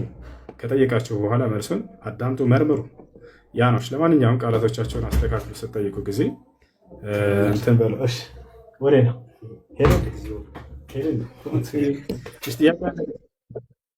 ጥያቄሽ ምንድን ነው? ኦኬ እኔ ስለ መሐመድ ነው። መሐመድ እንደኛ ሰዎች ናቸው። ኦኬ ወረደ የምትሉት እንዴት ነው? አሁን መጽሐፍ የእናንተ መጽሐፍ ወረደ የምትሉት እንዴት ነው? ተገለጠ ማለት ነው? በህልም ነው የታየው? እንዴት ነው? ከወዴት ነው የተወረደው? ከሰማይ ነው የወረደው? እንዴት ነው የወረደው? በዛ ማለትም እሱ መጽሐፉን እንደዛ ብሎ ሲናገር ለሰዎች ነው ወይ የተናገረው? ወረደ ተብሎ እሱ አሁን በህልም ሌሊት ነው ያየው? በህልሙ ነው ያየው ወይስ ከሰማይ ነው ወረደ ያለው? ወይስ እንዴት ነው የተገለጠለት? እሺ በመንፈስ ቅዱስ ምሪት በመልአኩ ገብርኤል አማካኝነት ነው የወረደላቸው። ሲወርድ ጊዜ ከሰማይ ተጽፎ ዱብ ያለ ነገር ሳይሆን የተጻፈ ነገር መልአኩ ገብርኤል በቃል ያመጣላቸው ከአምላክ ተቀብሎ ለእርሳቸው ያመጣላቸው። መለኮታዊ ራእይ የሚመጣው ለነቢያት በዚህ መንገድ ነው፣ በመንፈስ ቅዱስ ምሪት በመልአኩ ገብርኤል አማካኝነት ነውና ታዲያ ነቢዩ ሰለላሁ ዐለይሂ ወሰለም እንደቀደሙት ነቢያቶች ይህን መስፈርት በደንብ አድርገው አሟልተዋል። ቁርአን እንዴት እንደመጣ ሲነግረን ሱረቱል በቀራ ላይ ቃለ ሱብሓነሁ ወተዓላ ቁል መን ካነ ዐዱወን ሊጅብሪል ፈኢነሁ ነዘለሁ ዐላ ቀልቢከ ቢኢዝኒላሂ ሙሰዲቀን ሊማ በይነ የደይህ ወሁደን ወቡሽራ ሊልሙእሚኒን ይላል። ይህን ቁርአን በልብህ ላይ መልአኩ ገብርኤል በአላህ ፍቃድ ከእርሱ ወደ አንተ አወረደው እያለ ይናገራል። በገብርኤል አማካኝነት ነው የመጣው። ገብርኤል ገና ሲገለጥላቸው ጊዜ ለነቢዩ ሙሐመድ ሰለላሁ ዐለይሂ ወሰለም ይህን ቃል ከአምላካቸው ዘንድ ሲያመጣላቸው እርሳቸውን አብሳሪው መልአክ መልእክተኛነታቸውን አብስሩ፣ ራሱን ማንነቱን ገልጡ፣ ያ ሙሐመድ አነ ጅብሪል ወአንተ ረሱሉላህ አላቸው። መጀመሪያ ሙሐመድ ሆይ እኔ ገብርኤል ነኝ፣ አንተ ደግሞ የአላህ መልእክተኛ ተደርገህ እነሆ ተመርጠሃል ብሎ አበሰራቸው።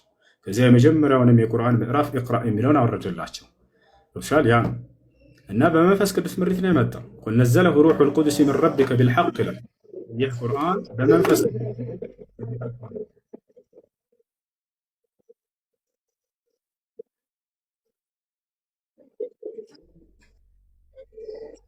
ማለትም በቃላት ነው ገብርኤል መጥቶ እንደዚህ ነው አላህ ይሄ ነው ብሎ እንዴት ነው የተጻፈውና በቁርአን እስቲ እያነበብክ ይሄ እንደዚህ ብሎ አለ።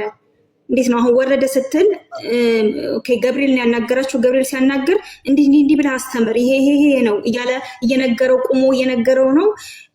ማለትም እሱ ተኝቶ ነው ያናገረው በመንፈስ ወይስ ቁጭ ብሎ እንደዚህ ብሎ አናገረኝ ብሎ አለ። አሁን እሱ መሐመድ ለእናንተ እንትን ብሎ ጽፎ አስረክቦ ሲሄድ ይህንም ሁሉ ይናገራል እና እንዴት ነው በምንድን ነው ያናገረው? ወይም ይህን ሁሉ ሲዘረዝርለት አላህ አንዴ ሌሎቻችሁ ሚዩት አድርጉ። እየጠየቀች ከሆነ ትጨርሰና ሌላ ጨርስ እና አላህ ገብርኤል ለመሐመድ ሲነግረው እንዴት አድርገው አገላለጽ ማለት ያንን ሁሉ ሲዘረዝርለት እየዘረዘረለት ነው? ቁጭ ብሎ እያዳመጠ ነው?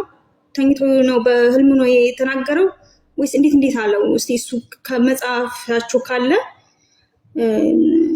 እንትን በል።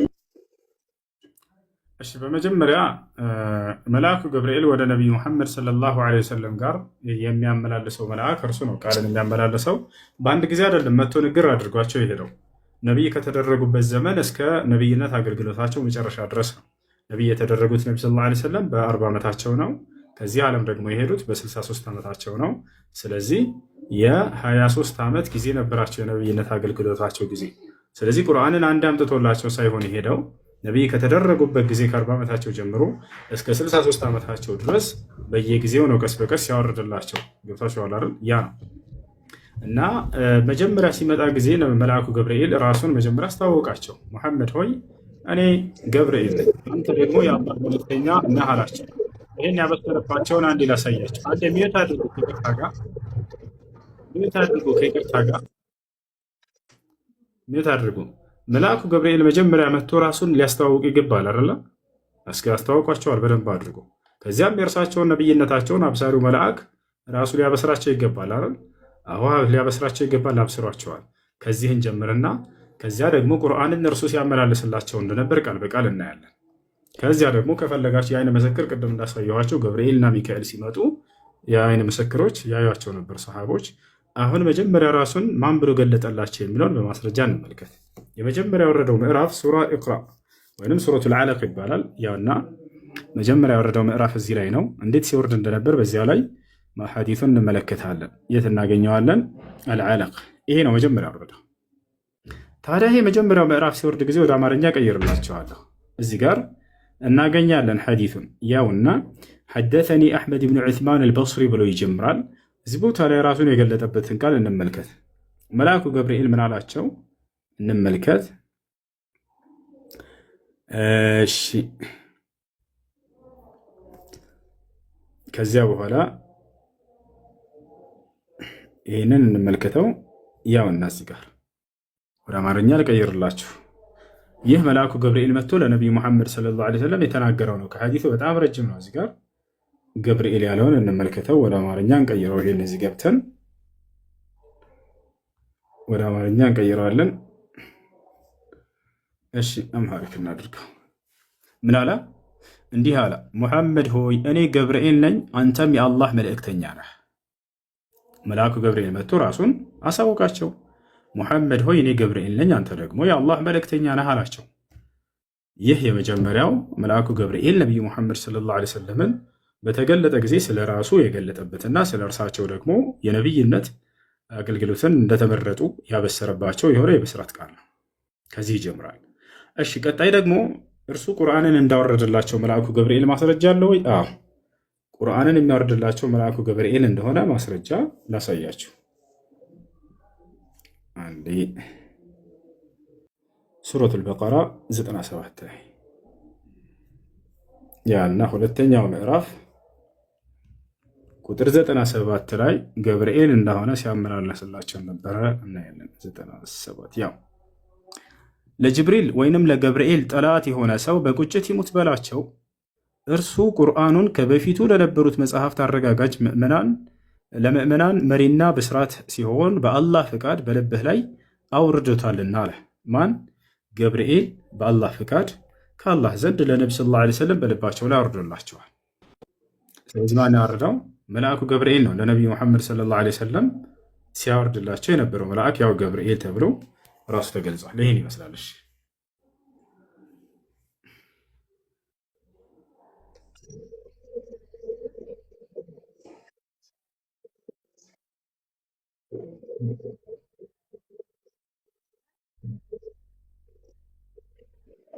ቦታ አለን፣ ቀኑን እንዘክራለን፣ ሰዓቱን እናከብራለን።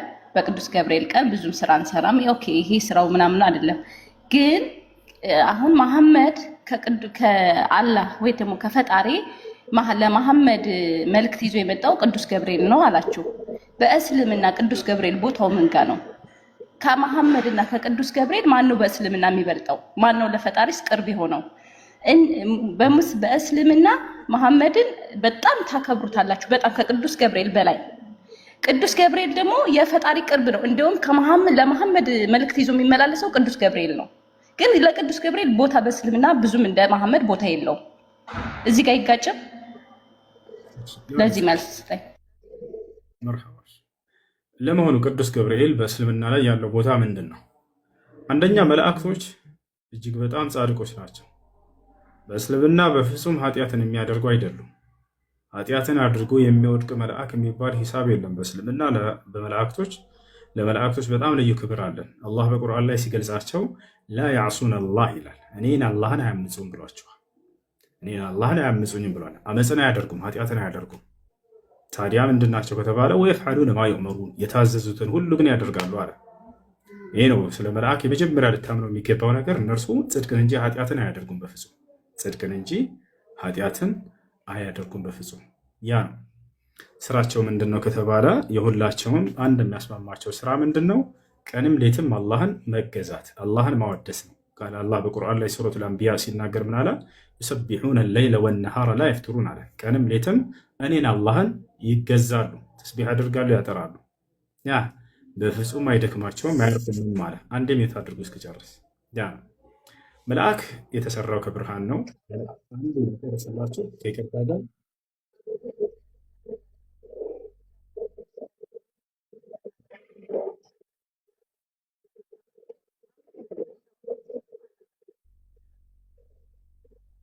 ክብሩ ምንድን ነው?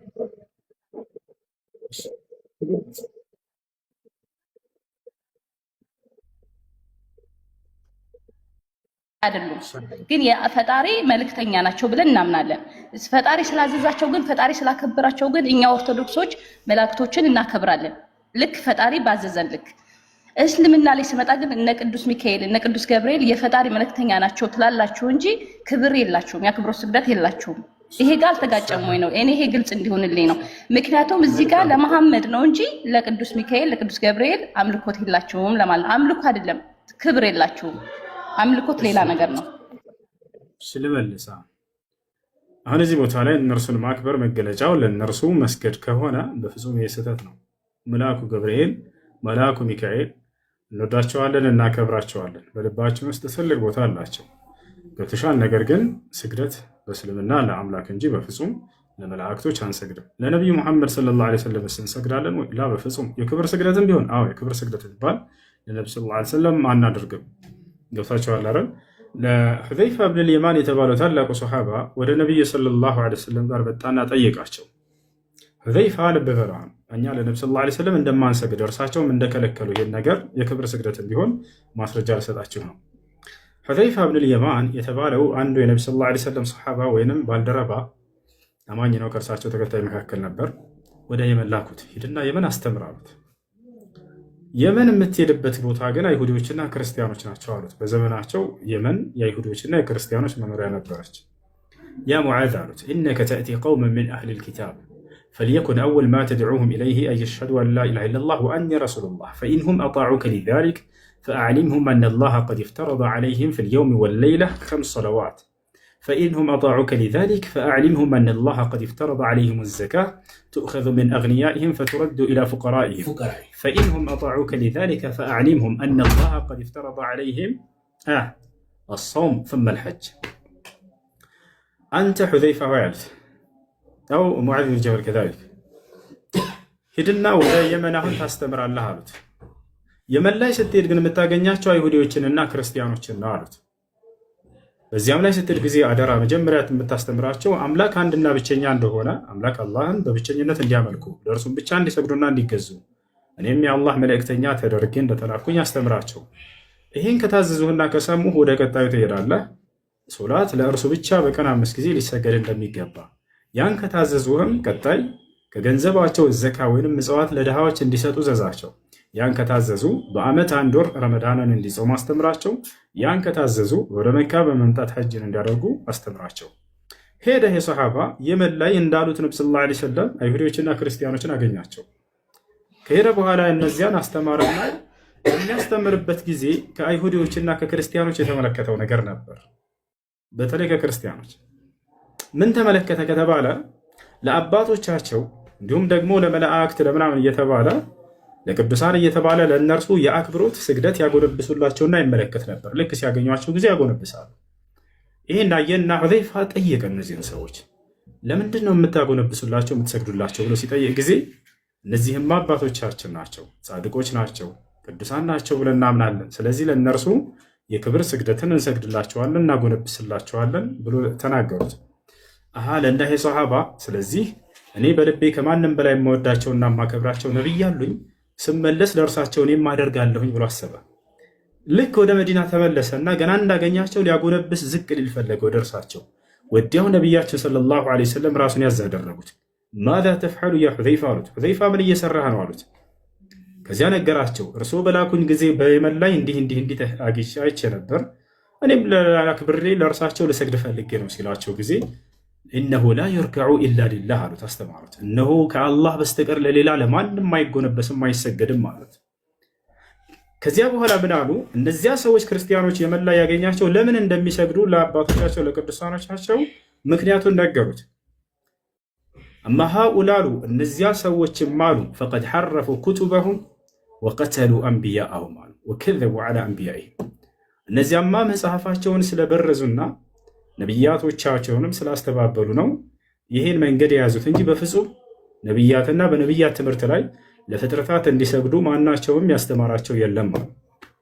ስለዚህ ይህ ለመላእክት መስገድና ለነቢያት ለቅዱሳን ለጻድቃን መስገድ በፍጹም ይህ አምላክ በነቢያት በኩል ያወረደው ትምህርት አይደለም። በየትኛውም ዘመን አምላክ አላህ ይህን በሱራ አልዕምራን ላይ ሲናገር ወላ የእሙረኩም አን ተተኺዙ ልመላኢከተ ወነቢይነ አርባባ ይላል። አየእሙሩኩም ቢልኩፍሪ ባዕደ ኢዝ አንቱም ሙስሊሙን ይላል። ከእኔ ከአላህ ውጭ ለሌላ አካል እንድትሰግዱ እንድትገዙ ወይንም እንድታጎነብሱ አንድ የሚያስተማራችሁ የነቢይ ትምህርት የለም ይላል። እንዴት ነው ከእምነት በኋላ ክህደትን ሊያዟቸው የሚችሉት? ስለዚህ ለእኔ ብቻ ስገዱ፣ ፈሰሊ ሊረቢከ ወንሓር ይላል። ለእኔ ለጌታ ብቻ ስገድ፣ በእኔም ስም ብቻ ሰዋ እያለ ይናገራል። ቁል ኢነ ሰላቲ ወኑሱኪ ወመሕያየ ወመማቲ ሊላሂ ረቢል ዓለሚን፣ ስግደቴም መስዋዕቴም ህይወቴም ሞቴም ለዓለማቱ ጌታ ለአላህ ብቻ ነው በል ይላል። ይህ ነው። ስለዚህ ያ ነው። ስለዚህ እኛ መልአኩ ገብርኤልን በጣም እንወደዋለን እናከብረዋለን። በውስጣችን ላይ በጣም ትልቅ ቦታ አለው ገብርኤል። ነገር ግን ለእርሱ አንሰግድለትም። እርሱ ልክ እንደኛ እዚያ ለፈጠረው ለአንዱ አምላክ የሚሰግድ ነውና እኛም በእርሱ መንገድ ላይ እዚያ ለፈጠረን ለአንዱ አምላክ ብቻ እንሰግዳለን። ገብቷቸዋል። አላህም በቁርአን ላይ ሲናገር ለን የስተንኪፈ አልመሲሑ አን የኩነ ዐብደን ሊላሂ ወለልመላኢከቱ አልሙቀረቡን አለ። ክርስቶስም ሆነ እንዲሁም ታላላቅ የቅርብ መላእክቶቼ እንደ ገብርኤል እንደ ሚካኤል ለእኔ ከመስገድ አይጸየፉም። እነርሱ ለእኔ ሰጋጆች ከሆኑ እናንተም ልክ እንደርሱ ለእኔ ሰጋጅ ብቻ ሁኑ እንጂ ለእነርሱ የምትሰግዱ እንዳትሆኑ እያለ አላህ ሱብሓነሁ ወተዓላ ያስጠነቅቃል። ገብቶሻል አይደለ? ያ ነው መልአክን መውደድ የእምነታችን አንደኛው መሰረት ነው። አንድን መልአክ ገብርኤልን የጠላ ሰው ከእስልምና ይወጣል። ያ አሁን ያሳየው አንቀጽ ላይ አላህ ምን ይላል? ገብርኤልን የሚጠላ ሰው በቁጭት ይሞት ከሃዲ ነው እያለ አላህ ይናገራል። ገብርኤልን መውደድ ከእምነታችን መገለጫ ነው። እርሱን የጠላ ሰው ከእስልምና ይወጣል።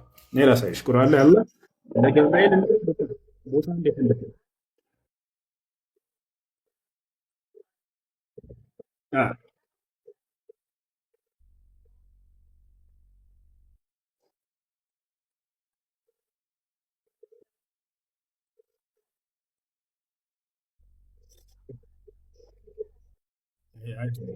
ምን መሰለህ አይደለም አሁን እዚህ ቦታ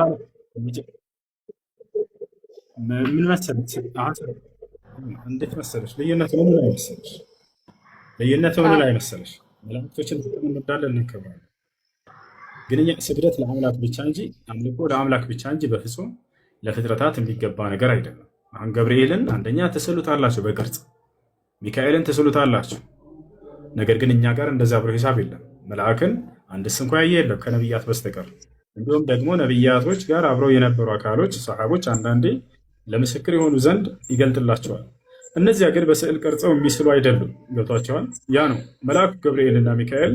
ሁለተኛ ስዕላቸውን ስለኛ የምንሰግድላቸው አይደለም። ሶስተኛ ያማልድልናል የሚለውን እኛ እርሱን እንዲያማልድልን የምንጠይቅ አይደለም። ድምፅ አይሰማም እንደ ልጆች የእሱ አይሰማም። እሺ ከተሰማቸው ያዳምጡ። እሺ እና ገብርኤል አሁን ይሰማኛል ብዬ እርሱን በፍጹም አልጠራም። የሚሰማኝ ሁሉን የሚሰማ አምላክ አላህ ሱብሓነሁ ወተዓላ ብቻ ነው።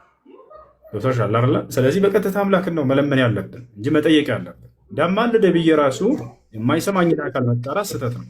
ገብርኤል ሁሉ ቦታ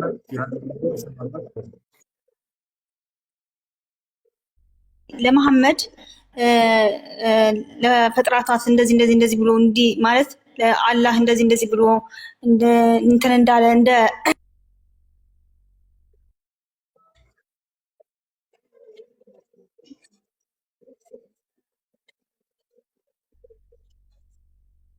ፉት ያወረደው እሱ ነው ብላችሁ ታስባላችሁ? መላእክት ናቸው ወይም ገብርኤል ናቸው? ጀብሪል የምትሉት ማለት ነው። ያመጣው መልአክ እኛ የምንናገረውን አይወስድም ብላችሁ ታስባላችሁ? እኛ አሁን የመጨረሻው ግልጠተ መለኮት በነቢዩ ሙሐመድ ሰለላሁ ዐለይሂ ወሰለም ድረስ እስከ እርሳቸው ድረስ ነበር። ከዚያ በኋላ ሰዎች መልአክ ተገልጦላቸው ከዚያ ያናግሩታል፣ ያደርስላቸዋል ምናምን። አሁን እኛ ብንናገርም ያደርስልናል ምናምን ሳይሆን በቀጥታ አምላክ እኔን ተጣሩኝ ነው ያለው፣ እኔን ተገዙኝ ነው ያለው። እርሱን ብቻ ነው የምንጣራው። አምላካችን አላህ ሆይ እንዲህ አድርግልን የማለት ስልጣን አለን እኛ እንጂ አከሌ መልአክ ገብርኤል እንዲህ አድርስልኝ ላ ገብርኤል ሁሉ ቦታ ያለን የሚሰማና የሚያይ አይደለም፣ የተገደበ ፍጡር ነው። ገብቶሻል አይደል? አምላክ አድርግ ሲለው ጊዜ የሚያደርግ ብቻ ነው። እኛ ሳንሆን ገብርኤልን የምንጠይቀው፣ እኛ አምላክን እንጠይቀዋለን። አምላክ ደግሞ ገብርኤልን ሊልክልን ይችላል፣ መላእክቶችን ማለት ነው። ያ ነው ይሄን ነው። እና ኢየሱስ ክርስቶስ አይተሽ ከሆነ መጽሐፍ ቅዱስ ላይ ምናልባት በመጽሐፍ ስላስረዳሽ ክርስቶስ ጴጥሮስ ሰይፉን መዞ የካህናቱን አለቃ ጆሮን በቆረጠው ጊዜ ሰገባህን አስገባ ካለው በኋላ ምን አለው? እኔ ብፈልግ አባቴን ብጠይቀው የሰማይ ሰራዊት መላእክቶችን የማይልክልኝ ይመስልሃልን አለ። ስለዚህ ያን አንዱን አምላክ ትጠይቂያለሽ፣ ያ አምላክ ደግሞ ለአንቺ መላእክቶችን ሊልክልሽ ይችላል። አንቺ ግን መላእክቶችን አይደለም የምትጠይቂው። ገብቶሻል? መላእክቶች ሁሉን ቦታ የሚቆጣጠሩና የሚያዩ የሚሰሙ አይደሉም፣ የተገደቡ ናቸው። ነገር ግን ፈጣሪ የሚደበቅበት የለም፣ ሁሉን ይሰማል። ስለዚህ እርሱን ትጠይቂያለሽ፣ እርሱ ሊያግዝልሽ ይችላል። መላእክቶችን ልኮ እርሱን እንጂ መጠየቅ ያለብን አምላክን መላእክቶችን አይደለም። አንጠይቃቸውም እነርሱ። ያ ነቢያቶች ቀጥታ ከአምላክ ጋር እንድንተሳሰር ነው ያስተማሩት እንጂ በፍጹም መላእክቶችን እንድንጠይቃቸው ምናምን አይደለም። አላህ ስብሐነሁ ወተዓላ ሲናገር አንዴ ቆሻ አንድ ጊዜ ልጠይቅሽ ሳይጠፋብኝ መሐመድ መሐመድ መልእክታን እንዲሆን አላህ እንዴት ነው መልእክታን እንዲሆን መሐመድ ማን የነገረው? ማን ነው ስልጣኑን የሰጠው? ወይስ ከተወለደ ጀምሮ ነው ወይስ ካደገ ጀምሮ ነው? እንዴት ነው ስልጣኑ ሊሰጠው የቻለው? በምን በኩል ነው ስልጣኑ የተሰጠው? በጣም ጥሩ ጥያቄ። የነብይነት አገልግሎታቸውን የተበሰሩት በ40 ዓመታቸው ነው። ከዚያ በፊት የነብይነት ማዕረግ የላቸውም ነበር፣ ነብይ አልተደረጉም። ግን ከ40 ዓመታቸው በፊት ጀምሮስ በምን መንገድ ላይ ነበሩ ከተባለ መልአኩ ገብርኤል ገና ጨቅላ ህፃን እያሉ ከጓደኞቻቸው ጋር እየተጫወቱ ነብዩ ሰለላሁ ዐለይሂ ወሰለምን ገብርኤል መጥቶ እንክብካቤ አድርጎላቸዋል። የሰይጣን ማንኛውም ስራ በእርሳቸው ላይ እንዳይኖር አድርጎላቸዋል።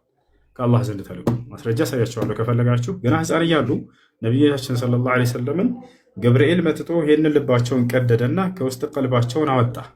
ከዚያም በኋላ ያንን ከሰማይ ይዞት በመጣው የወርቅ ጥስት በምድር ላይ ለአብርሃም ልጅ ለእስማኤል ባወጣው ውሃ፣ በዚያ በተባረከ ውሃ ልባቸውን ቀልባቸውን አጠባ ጸዳና መልአኩ ገብርኤል በዚያ ላይ የሚገኘውን ጥቁር የረጋ ደም እሱን መነጨቀና ምን አለ? ሀዛ ሐዙ ሸይጣን ሚንከ ያ ሙሐመድ አለ። ሙሐመድ ሆይ ሰይጣን በአዳም ልጆች ላይ ሊኖረው የሚችለው ድርሻ እነሆ በአንተ ላይ ሊኖረው የሚችለው ድርሻ ይህ ነበር፣ እነሆ ከአንተ ተነስቷል ከዚህ በኋላ ብሎ ወረወረው። ፈአልቃሁ ይላል ጣለው ይላል አውጥቶ። ስለዚህ ማንኛውም የሰይጣን ተንኮልና ሴራ ኃጢአትና ክህደትን ማስደረግ በእርሳቸው ላይ ከልጅነታቸው ጀምሮ ያን ነገር እንዳይሰሩ አላህ እንክብካቤ አድርጎላቸዋል በመልአኩ ገብርኤል በኩል ገብቶሻል። ልክ 40 ዓመታቸው ሲሞላ ጊዜ ደግሞ የነብይነት ማዕረጋቸውን ማን የሰጣቸው ማን ያበሰራቸው ለሚለው ራሱ መልአኩ ገብርኤል፣ እርሱን ቅድም ሳሳያችሁ ነበር። ገብርኤል መጥቶ ምን አላቸው? ሙሐመድ ሆይ እነሆ የአላህ መልእክተኛ ተደርገህ ተመርጠሃል ብሎ እዚህ ቦታ ላይ ቅድም ይሄን ሳሳያችሁ ነበር። አላህ ማን ነው እንዲህ አለ ይላል፣ ሙሐመድ ሆይ እኔ ገብርኤል ነኝ አንተም የአላህ መልእክተኛ ነህ ብሏቸዋል። እኔ ገብርኤል ነኝ አንተም የአላህ መልእክተኛ ነህ ብሎ አብስሯቸዋል ማለት ነው። እርሱ ነው አብሳሪው መልአክ ነብይነታቸውን መጥቶ ያበሰራቸው።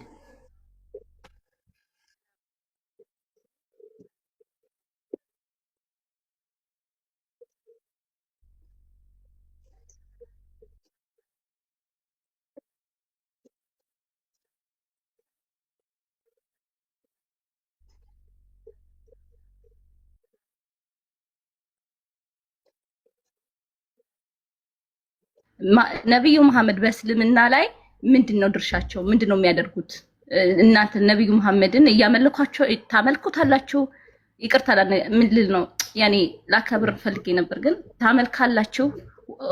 ምንድነው ያኔ ነብዩ መሐመድ እስልምና ላይ ምንድነው ድርሻቸው ታዲያ? ኦኬ በእርግጥ በነብያቸው ጊዜ ብዙ ነገሮችን ስርዓትን ጽፈውላቸዋል ለእስልምና። ኦኬ ይሄን ትእዛዙን ታያላችሁ። ግን አሁን እኛ ቅዱስ ገብርኤል ያማልዳል ብለን እናከብራለን፣ መላእክቶች ያማልዳል ብለን እናከብራለን። አንሰግድም፣ አምላክ ናቸው አላልንም። ግን ነብዩ መሐመድ እስልምና ላይ ምንድን ናቸው? ምን እያደረጉ ነው? ከቅዱስ ገብርኤል በላይ አድርጋችሁ ነው የያዛችሁትና ለመጀመሪያ ጊዜ ቅዱስ ገብርኤል ነው ከፈጣሪ ቅርብ የሆነው ለእሳቸውም ለፍጡራን ሁሉ መልእክት ይዞ የመጣ።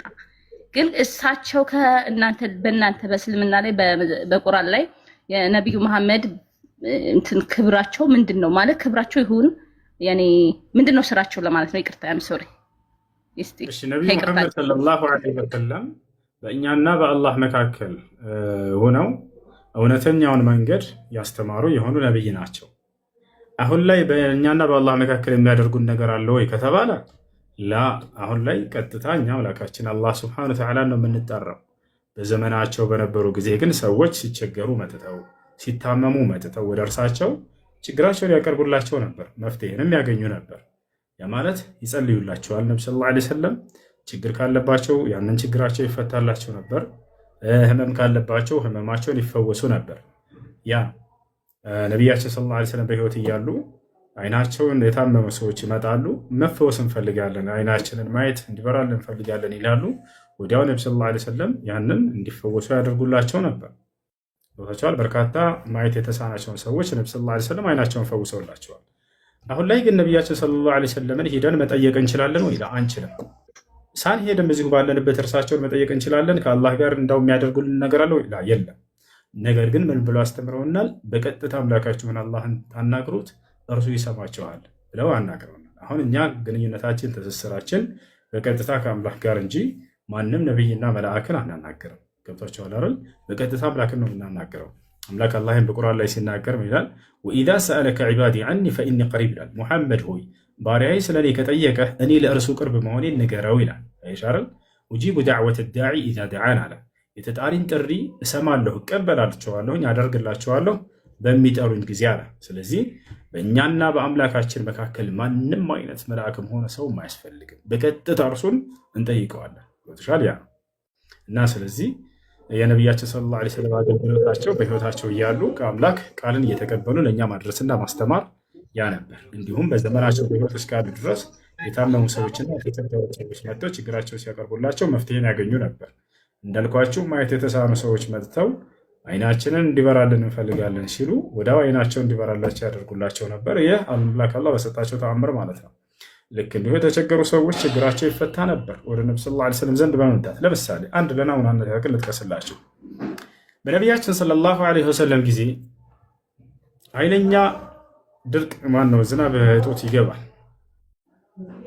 እንስሳቶች እስኪሞቱ ድረስ መንገድ ሁሉ እንዳለ በቃ በእንትን እስኪደርቅ ድረስ እንስሳቶች የሚበሉት አጥተው ሰዎችም እስኪቸገሩ ድረስ ከዕለታት አንድ ቀን ጁምዓ ቀን ኹጥባ እያደረጉ እያለ መስጅድ ውስጥ አንድ ሰው ከገጠር መጣና በራቸው ቆሞ መስጅዱ በር ቆመና ያ ረሱላላህ ሀለከቲል አምዋል አላቸው።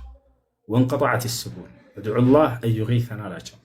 አንቱ የአላህ መልእክተኛ ሆይ ገንዘባችን አለቀ፣ እንስሳቶቻችንም ሞቱብን፣ አዝመራዎቻችንም ደረቁብን፣ እባክዎትን አላህ ዝናብን ይለግሰን ዘንድ ይለምኑልን አላቸው። ወዲያው ነቢያችን ሰለላሁ ዐለይሂ ወሰለም እጃቸውን አነሱና አምላክ አላህ ሱብሓነሁ ወተዓላ ተማጸኑት። አምላካችን አላህ ሆይ ለእነዚህ ሰዎች ዝናብን ለግሳቸው ብለው ለመኑ። የዓይን እማኝ ምስክሮች ሰሓቦች ሲናገሩ እዛው የነበሩ ወዲያው ይሄን እያደረጉ እያሉ ነቢ ሰለላሁ ዐለይሂ ወሰለም ዳመና መሰብሰብ ጀመረ። ወዲያው እርሳቸው እያደረጉበት ካለው ዱዓቸውን ጸሎታቸውን ሳይጨርሱ ዝናብ መውረድ ጀመራሉ። ለሳምንት ያክል የማያቋርጥ የሆነ ዝናብ ጣለ። በቀጣይ ሳምንት ጁምዓ ቀን እያሰገዱ እያለ ያው ሰውዬ መጣና ወደ መስጂድ ገባ። አንቱ የአላህ መልእክተኛ ሆይ እባክዎትን ይህን ዝናብ አላህ እንዲያቋርጥልን አሁን ደግሞ ይለምኑልን፣ ይበቃናል፣ ሳምንት ሁሉ ጣለ ከዚያ በኋላ አላቸው። ወዲያው ነቢያችን ሰለላሁ ዐለይሂ ወሰለም ይህን ዝናብ አቋርጠው ብለው አይደለም የጸለዩት። ተመልከቱ። አላሁመ ሐዋ ዐለይና ወላ ዐለይና አሉ። አምላካችን አላህ ሆይ ይህን ዝናብ ከእኛ አካባቢ ከእኛ ውጭ ላሉ ሰዎች ላድርገው ለግሳቸው፣ እኛን ደግሞ እዚህ ያሉትን ይበቃል ብለው ተጸለዩ። ወዲያውም የዓይን ምስክሮች የሆኑ ሰሓቦች ሲናገሩ ምን አሉ? ይሄን እንደጸለዩ ነብዩ ሰለላሁ ዐለይሂ ወሰለም ጸሎታቸውን ሳይጨርሱ ወዲያው ዝናቡ ጸጥ ሲል ተመለከትን ብለው ተናገሩ እና ችግራቸው ይፈታ ነበር ወደ እርሳቸው በመምጣት ችግራቸውን በማቅረብ። አሁን ላይ ግን ነብዩ ሰለላሁ ዐለይሂ ወሰለምን መጠየቅ እንችላለን ወይ? ላ አንችልም። ሄደን ቀብራቸው ላይ መማፀን እንችላለን ወይ? ላ አንችልም። ነቢያችን ሰለላሁ ዐለይሂ ወሰለም ከአምላካችሁ ጋር ብቻ ነው ትስስራችሁ ብለው አስተምረውን ሄደዋል። ነቢያቶች ሰዎችን ከአምላካቸው ጋር ሊያስተሳስሩ መጡ እንጂ ከማንም መልአክም ጋር ሆነ ጻድቅ ቅዱስ ተብሎ ከዚያ ጋር እየሄዳቸው እርሱን ጠይቁት እርሱ ያስደርግላችኋል ብለው በፍጹም አላስተማሩ። ሰዎች ከአምላካቸው ጋር ነው ሊገናኙ የሚገባ። መልአክንም ሆነ አምላክ ሲያዘው የሚያደርግ እንጂ ያ መልአክ እኛ መልአክን ጠይቀ ነው ያ መልአክ ሄዶ የሚያደርስ አይደለም። ይህን ይመስላል። እሺ ጥያቄ ያለ ቀጥል። ሰላም ጨራሽ? አንዴ ክርስቲያን የሆናችሁትን ሰላም ብያለሁ። ክርስቲያን የሆናችሁትን ሰላም ብያለሁ። ጥያቄ አለኝ ማለት የምጠይቀውን ጥያቄ እኔ ማብራሪያ ምናምን አልፈልግም። የምጠይቀውን ጥያቄ ከእኔ ጋር ሙግት ነውና ከእኔ ጋር ትሞግታለህ እና ይህ ሙግታችን ምንድን ነው? 15 ደቂቃ እና 10 ደቂቃ ቢሆን ሱራ 72 ላይ ሱራ አልጂኒ 72 ላይ ስለ ጂኒ ታውቃለህ? የሚያስተምረው ቁርአን ማለት ነው። ማመድ ሲናገር አንዴ ከሚጮህ ቦታ ትወጣለህ። ከሚጮህ ቦታ ትንሽ ራቅ በል። ኦኬ ይሰማል? አሁን የሚረብሽ ድምፅ ራቅ በል ከሚረበት ቦታ ይሰማል? አሁን ድምፅ አለ? አሁን ይሰማል። ኦኬ እና ሱራ አልጂኒ 72 ላይ የቀረች ያለ አይደል? እሺ እንትን ሙግት ነው የፈለግከው አይደለ? ውይይት ነው ወይስ ጥያቄ ነው? ሙግት ነው፣ ሙግት ነው። በጣም ጥሩ ስኮር። ኦኬ። ስለዚህ እዛ ጋር የሚያወራው አሁን ለምሳሌ ጂኒ የተቀበለ ቀጥተኛ መንገድ ላይ የሄደ ጂኒ የተባለ ፍጡር ከሰው ልጅ የተለየ ፍጡር አፈጣጠርም ሆነ ሁኔታው ከሰው ልጅ የተለየ ፍጡር እንዴት አሁን ለምሳሌ ሰይጣንን ለሙስሊሞች ጓደኛ ናቸው ወይም ወንድሞች ናቸው ሲባል ሰዎቹ ይናደዳሉ፣ ይሳደባሉ እና በዚህ ይሄ ምን ይመስላል? አንተ ሙስሊም እውነተኛ የአላህ መንገድ ነው ወይም ፈጣሪ መንገድ ነው ከተባለ ከሳሽ እንደሆነ ግማሹ ከሳሽ የሆነ ግማሹ ደግሞ ጠላት የሆነ ግማሹ ደግሞ ቀጥተኛ መንገድ ላይ መግባቱ ይሄ እንዴት ይመስላል? ሰይጣን የሙስሊም ወንድም ነው ይላል ብለሃል። እንደዛ ቢል የቱ ጋር ነው ያለው? ማን ነበር ስምህ? የጌታ ልጅ ይላል። እሺ ሰይጣን የሙስሊም ወንድም ነው የሚለው የቱ ጋር ነው ያለው? አላህን የተከተለ አላህን ቀጥተኛ መንገድ ላይ የሄደ ሁሉ ወንድማችን ነው ትላ አንተ አትልም? እባክህ አሁን ከተናገርከው ንግግር ከተናገርኩት ማለት አሁን በተናገርኩት አላህን የተከተለ የጌታ ልጅ ይኸውልህ፣ አሁን መልስ አይደለም የምፈልገው ሙግት ነው ብለኸኛል ቀደም። አታዳምጥም እንዴ?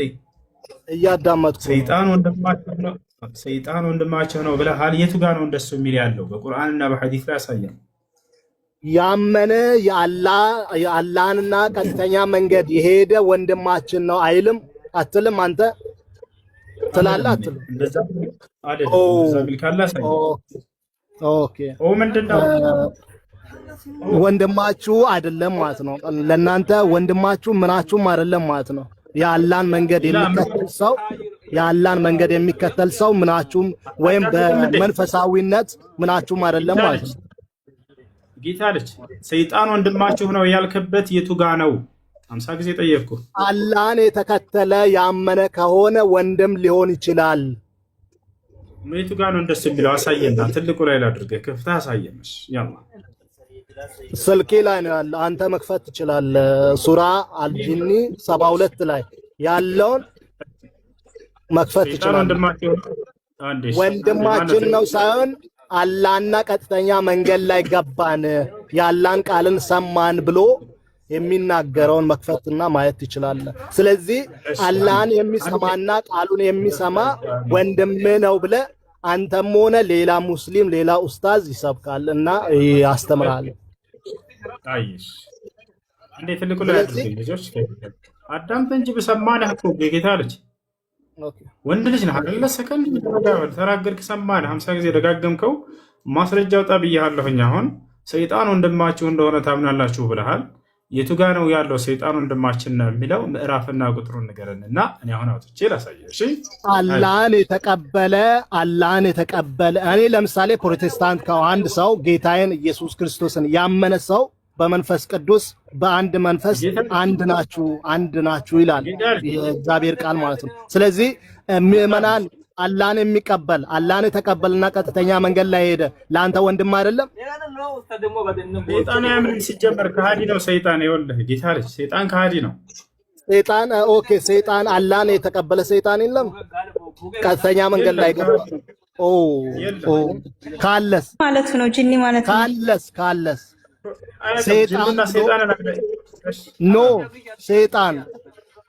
ሰይጣን ብሎ አላህን የተቀበለ ቀጥተኛ መንገድ ላይ የገባ ሰይጣን የለም? ከሰይጣኖች የለም? ኦኬ ስሙ አንዴ። እሺ አውጣ ሱራ 48 ላይ ሱራ 48 አንብብ። ሱራ 48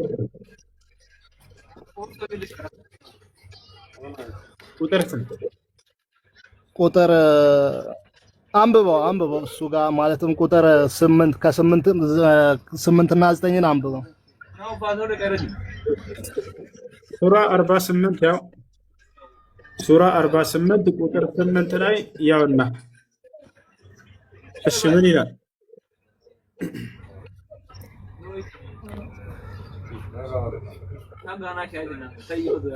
አንድ እንትን ስልኬ ላይ ነውና ስልኬ ላይ ከወጣው እንትን ቁጥር አይ ቲንክ ቁጥር ስህተት አለ፣ ግን 48 ላይ ሱራ 48 ቁጥር ስልኬ ላይ ነው ያለውና ከወጣው ትንሽ ይወጣልና የለም 48 ላይ ቁጥር ተሳስቻለሁ። አይ ቲንክ ከወጣው ያወጣል። ለማውጣት ከወጣው ያወጣኛል። ስለዚህ የለም ያመነ ሰይጣን የለም ሱራ 48 ላይ ሰይጣን ከሃዲ ነው። ላሳየህ እኔ ቃል በቃል ሰይጣን ከሃዲ እንደሆነ ሰይጣን ጠላታችን እንደሆነ ላሳየህ እና ልገላግለህ። ኦኬ አሁን ሰምታችኋል። እዚህ ጋር ያላችሁ ክርስቲያንም ሆነ ሁላችሁም ሰምታችኋል። ያመነ ሰይጣን እና ጂኒ የለም። ይቅርታ ጋር ማለት ነው። ትላንትና ስትል ሰምቼ ነበር፣ ስታወራ ሰምቼ ነበርና ጂኒ ያመነ ሁለት ናቸው ምናምን እያልክ ነበርና የሚያምን አለ ማያምን አለ እያልክ ነበርና የሚያምን አለ ማያምን አለ እያልክ ነበር። ኖ እህቴ አይደለም፣ ጂኒ ስለ ጂኒ አይደለም ያወራው።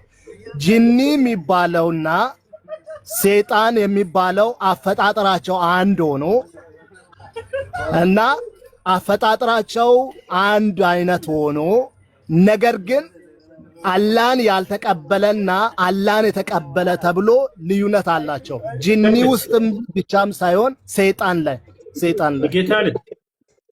ጌታ ልጅ ምዕራፍና ቁጥሩን ስተንክ በቃ እሱን ስታመጣ ትቀጥላለህ። እሺ አሁን አላመጣህም፣ ትቀጥላለህ። አምጣና ፈልግና አግኝ። እኔ ላሳየህ ሰይጣን ጠላታችን እንደሆነ ስለህ አልፈልግም አልክ። ወንድማችሁ ነው ብለህ ግማሽ ጂኒና ሰይጣን ምንድነው ልዩነቱ? ብለህ ጠይቅና ላስተምርህ። አሁን አዳምጥ። ሜት አድርግሽ አታስተምር። ምንድነው ልዩነቱ? አንድ ሁለት ቃል ብቻ። ይሄ ረጅም እንደ ስብከት አለ አታርገው። ሁለት ቃል ብቻ ልዩነቱ ምንድነው?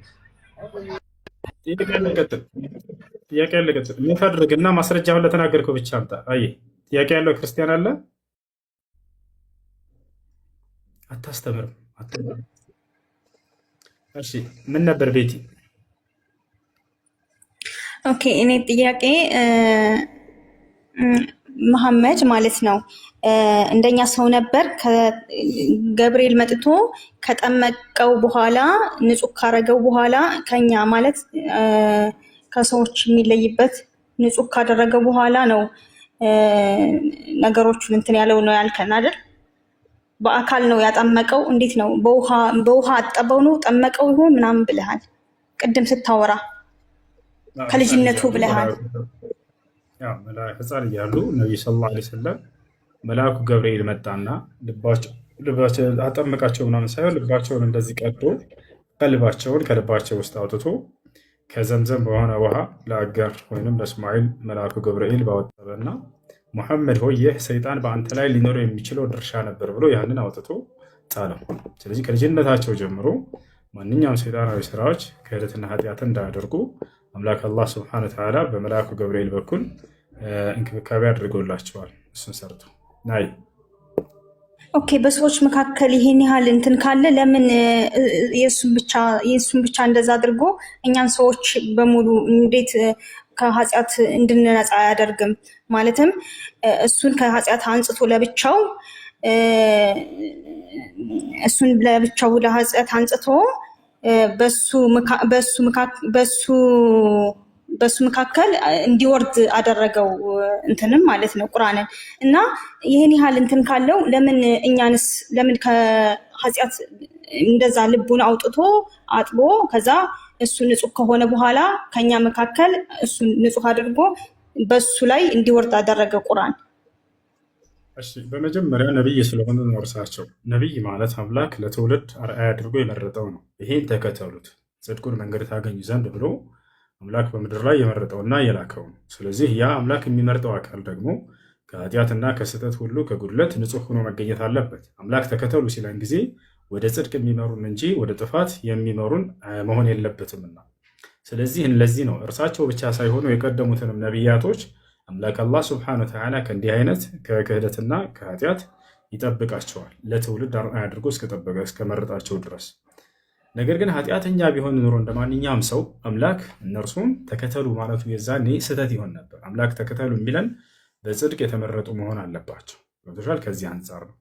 እኛንስ ለምንድነው ከኃጢአት ንጹህ የምንሆንበት መንገድ አለው ከተባለ የሰው ልጅ ኃጢአት ላይ ሊወድቅ ይችላል። ነገር ግን መልሶ ከኃጢአት ንጹህ የሚሆንበት መንገድ አለ። ምንድነው ከተባለ ከዚያ ካደረገው ኃጢአት ወደ አምላክ ወደ አላህ መመለስና ንስሐ ማድረግ፣ በዚያ ሰዎች ንጹህ መሆን ይችላሉ።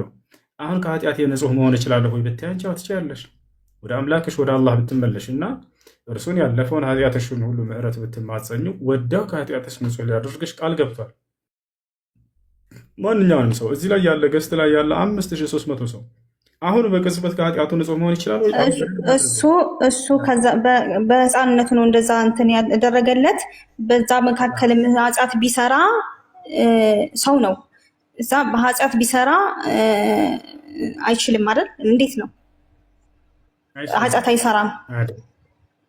ቢሰራስ ቢሰራስ የሚባለው ሊሰራ የሚችልን ሰው ነው።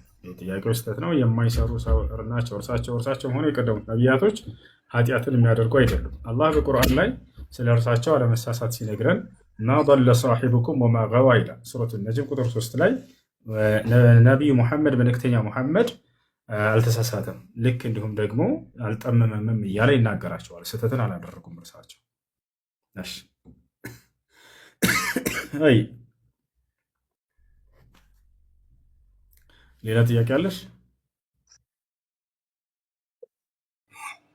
ኦኬ። በኢየሱስ ክርስቶስ ወይም ኢሳ የምትሉት ማለት ነው። ኢየሱስ ክርስቶስ በእናንተ ኢሳ ምን ያህል ነው ያለው እንትን የምትሰጡት? አሁን እኔ ቁርአንን አላነበብኩም፣ ከአሁን በኋላ አነባለሁ ብዬ አስባለሁኝ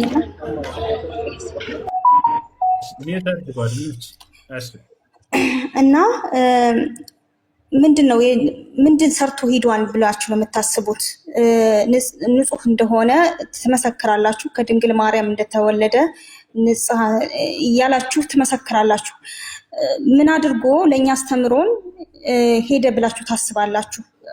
ወደ ጌታው ወደ አምላኩ ሄዷን እያላችሁ ትመሰክራላችሁ። እና እዚች ምድር ባለበት በ30 ዓመቱ ምን ሰርቶ ለእኛ አስረክቦ ሄዷን ብላችሁ ታስባላችሁ?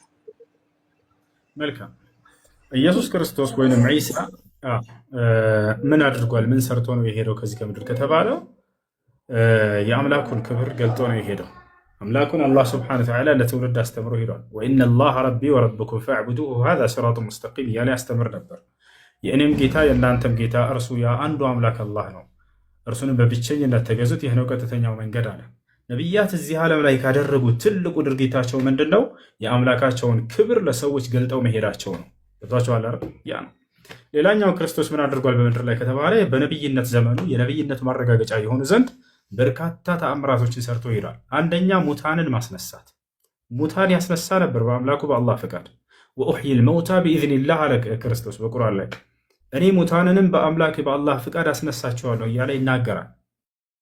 ወዲያው ይመጣሉ ሰዎች አከሌ ሙቶብን ነበር አስነሳልን ብለው ይጠይቁታል። ለህዝቦቹ ተአምር ይሆን ዘንድ ያንን ተነስ ይለዋል። ወዲያው ይነሳሉ እነዚያ ሰዎች። ታጋብ ገለጥክ ታነብልኛለህ? ከእናንተ ጋር ነው የምፈልገው። አሳይሻለሁ፣ ችግር የለም ላሳይሽ። እንዲሁ ደግሞ ማየት የተሳናቸውን ሰዎች አይናቸውን ያበራላቸው ያድናቸው ነበር። ገብቷቸዋል? ያድናቸው ነበር፣ ይፈውሳቸው ነበር። አራተኛ ልክ እንዲሁ አራተኛው ሁሉ አውጥቼ አሳያቸዋለሁ። አራተኛ ለምጽ ያለባቸውን ሰዎች በአላህ ፍቃድ ይፈውሳቸው ነበር። ለምጽ ማለት የቆዳ ህመም ነው። ቆዳቸው ወደ ነጭ የተቀየሩ ሰዎች በአላህ ፍቃድ ቢስሚላህ ይላቸዋል፣ ይዳብሳቸዋል፣ ወዲያው ይፈወሱ ነበር። ልክ እንዲሁ ሰዎች አብረዋት ያሉ ሰዎች ቤታቸው ሄደው ምን እንደሚበሉ ይነግራቸው ነበር። ለምሳሌ ቆመው ምሳህን እንዲህ ነው የምትበላው ቤትህ ብሎ ይነግረዋል። ወዲያው ሲሄዱ እርሱ ባለው መሰረት ያገኛሉ። ልክ እንዲሁ ቤታቸው ውስጥ ያካበቱትን የምግብ አይነት ይነግራቸዋል። መሬት ላይ ለምሳሌ ጤፍ ነው የደበከው፣ ማሽላ ነው፣ በቆሎ ነው፣ ምን ያክል ነው፣ ይሄንን ሳያይ ይነግራቸው ነበር። ይህ ክርስቶስ ከሚያደርጋቸው ተአምራቶች መካከል ነው። አንዴ ላሳያቸው። እናመሰግናለን። ክበርልን።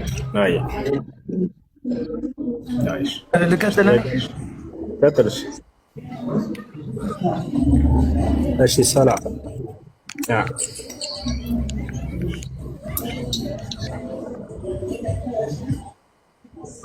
ቀጥልሽ።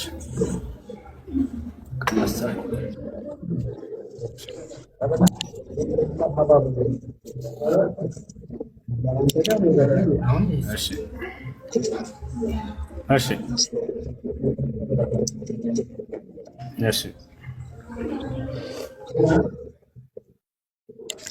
ገብቼ ብያየው ነበረው ታወሩት ነገር ለመማር ነው ገባት ነበር።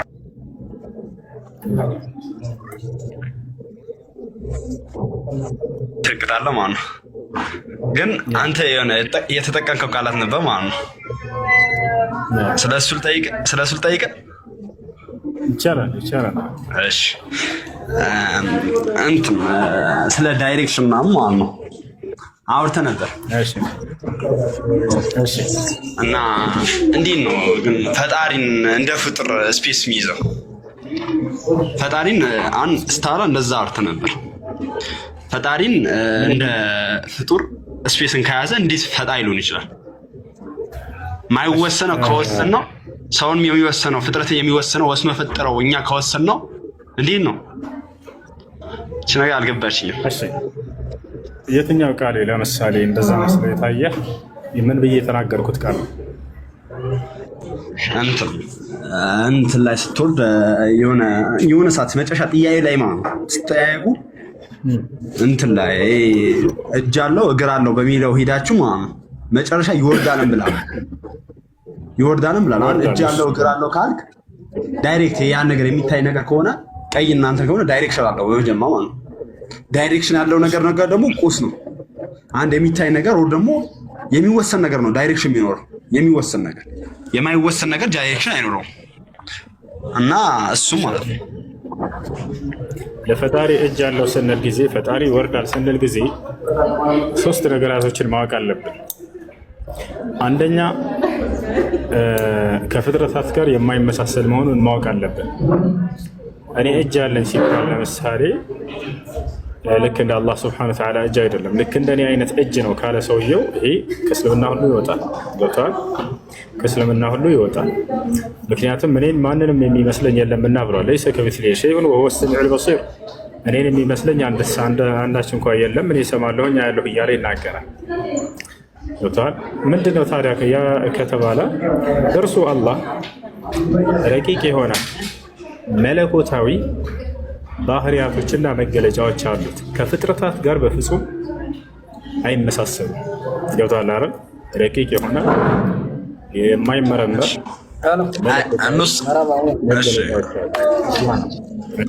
ጥያቄ ተረዳኝ። ግን የሆነ ዳይሬክሽን ከሰጠነው ያ ነገር ለምሳሌ ቀይና ግራና ቀኝ ካለው ያ ነገር የሚቀመጥ ነገር ነው ማለት ነው።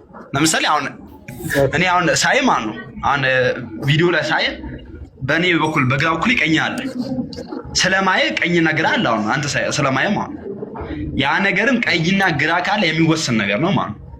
ፈጣሪ የሚወሰን የሚንቀሳቀስ ነገር ከሆነ እንዴት ስለ ፈጣሪን እኛ የምንወስነው ከሆነ በእኛ አይምሮ ይለካል ማለት ነው። ስለዚህ እኛስ ፍጡር እንዴት ፈጣሪ ሊለካ ይችላል?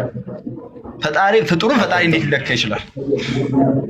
እሱን መስፈርት ያስቀምጠው ማን ነው? እንደዚህ ፈጣሪ ቀኝና ግራ ካለው ይሄ ፍጡር ነው ማለት ነው ተብሎ ሊገለጽ አይችልም። ማን ነው እንደሱ ያለው? ይሄ መስፈርት ያስቀምጠው ማን ነው? ሰምተኛል። አሁን ለምሳሌ ለአንተ ስለማይ ወሰንኩ፣ እኔ ፊት ለፊቴ ነው ወሰንኩ፣ ግራና ቀኝ አለ።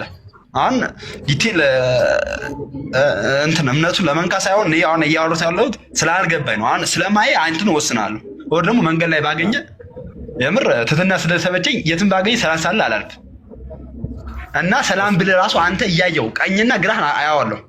ያ ነገር ደግሞ ፍጡር ነው፣ ፍጡር ስለሆንክ ነው። ወይ ደግሞ ቆስ ነገር ማለት ነው የሆነ ቦታ መቀመጫ ቦታ ስላለ ነው። ፈጣሪን ደግሞ እኛ እንዲህ እንዳንተ አድርገህ ወስነዋለሁ። ግራና ቀኝ ካለ እንዳንተ ነው። ይኸውልህ ምን አለ መሰለህ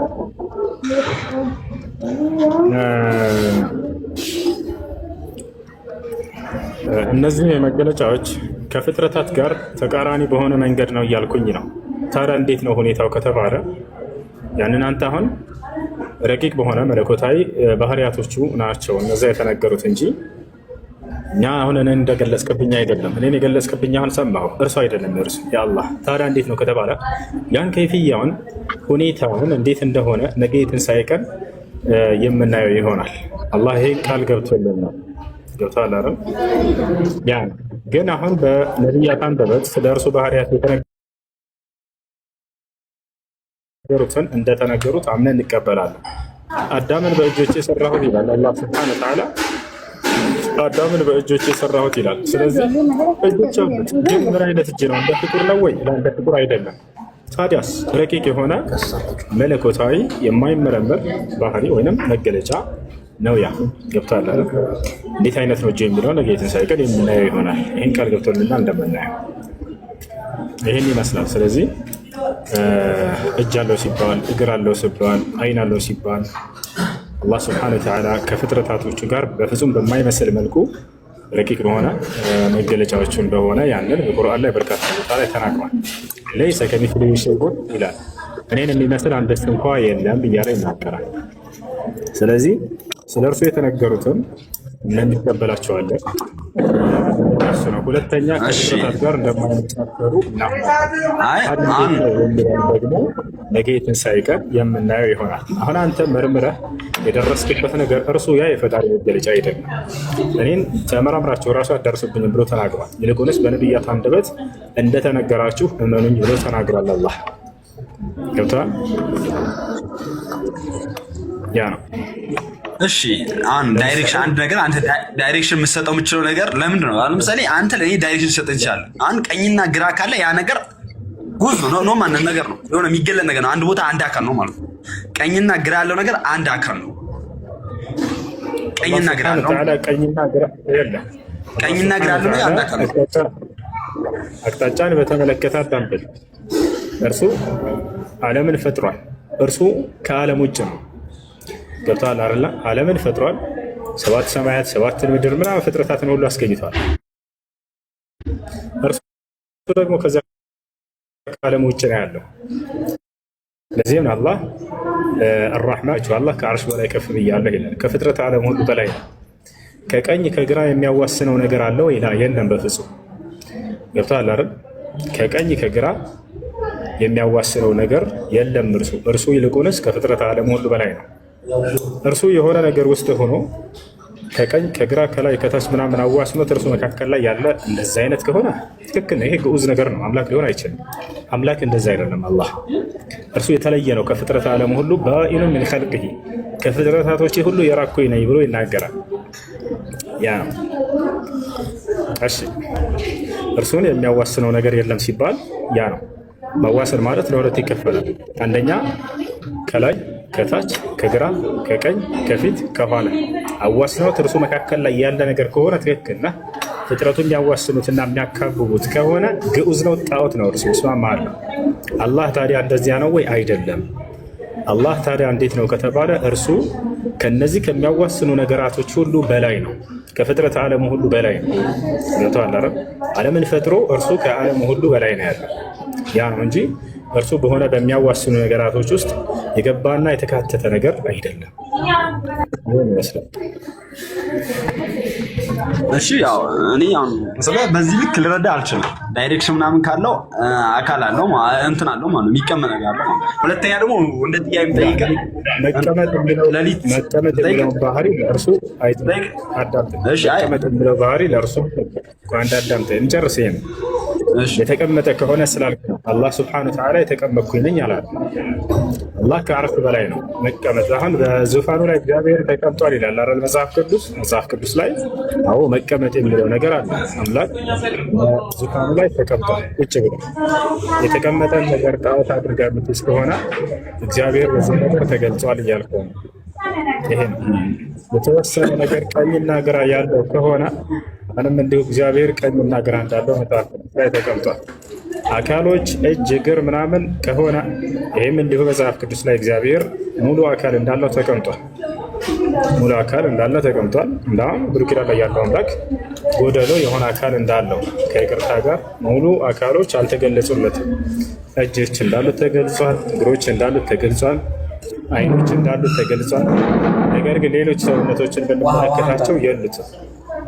ይሄን ይመስላል። እሺ አንድ ሊትር አድርገውና ግማሹ ማሞቅ አይችልም። ዳይሬክሽን አሁን ይሄ ነገር በእኛ ወስን ነው። አሁን እኮ ቀኝና ግራ ካለው ያ ነገር አሁን ቀኝና ግራ የምትለው ነገር የሚታየው ነገር ነው። ሁሉ እግዚአብሔር የለውም ነው የምትለው በእኛ የለውም ስለ እግዚአብሔር አለ እሱን ለማብራራት እኔ አሁን የገባው ሰው አልሰማኝም። አዳምጠኝ። ይሄ ነገር ስትቃወም እኔ ለምሳሌ ሰላም አምላክ ባህሪ ነገርኩህ። አሁን አንተ ደግሞ ይሄን ነገር ስትቃወም ምን ላይ ቆመህ ነው? ቢያንስ መጽሐፍህ ላይ ይሄ ነገር እግዚአብሔር ቀኝና ግራ የለውም፣ እግዚአብሔር የሚያዋስነው ነገር የለም የሚል ቃል አግኝተህ ነው ወይንስ በፍልስፍና ዝም ብለህ ነው? ሰው ለመመረቅ ነው። አሁን የዛኔ የገባሁት ነበር ከሁለታችሁ የምማረው ነገር አለ ብዬ ነው የገባሁት እንጂ ክርክሩ አንተም እሱም ምናምን ብያለሁ ነው የገባሁት። አንተ የሚያሽቃብጡን ሰው ለማሽቃበጥ ነው የገባሁት የምትረዳኝ ነገር እና አሁን ገብቶኛል፣ ተረድቻለሁ። አሁን ይሄን ስትቃወም ጊዜ ገብቶኛል ያልከው ሀሳብ በምን ላይ ቁመህ ነው? መጽሐፍ ቅዱስ ላይ እንደሱ የሚል አግኝተህ ነው ወይንስ በምንድን ነው? ለፈጣሪ ሲነገሩ እነዚህ ነገራቶች ከፍጥረት ዓለም ጋር ከፍጥረቱ ጋር ሊገናኝ አይደለም እያልኩ ነው። ገብቶሃል?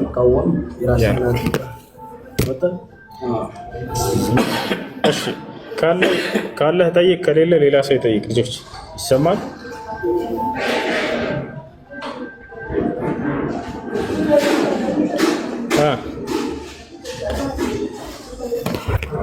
አትስማዑን ከላሚ ይሰማል?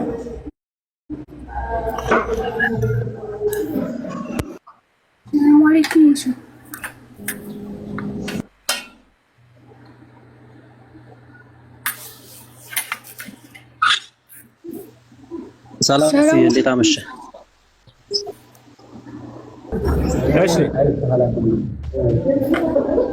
እሺ ሰላም ነው? ደህና አልሐምዱሊላህ።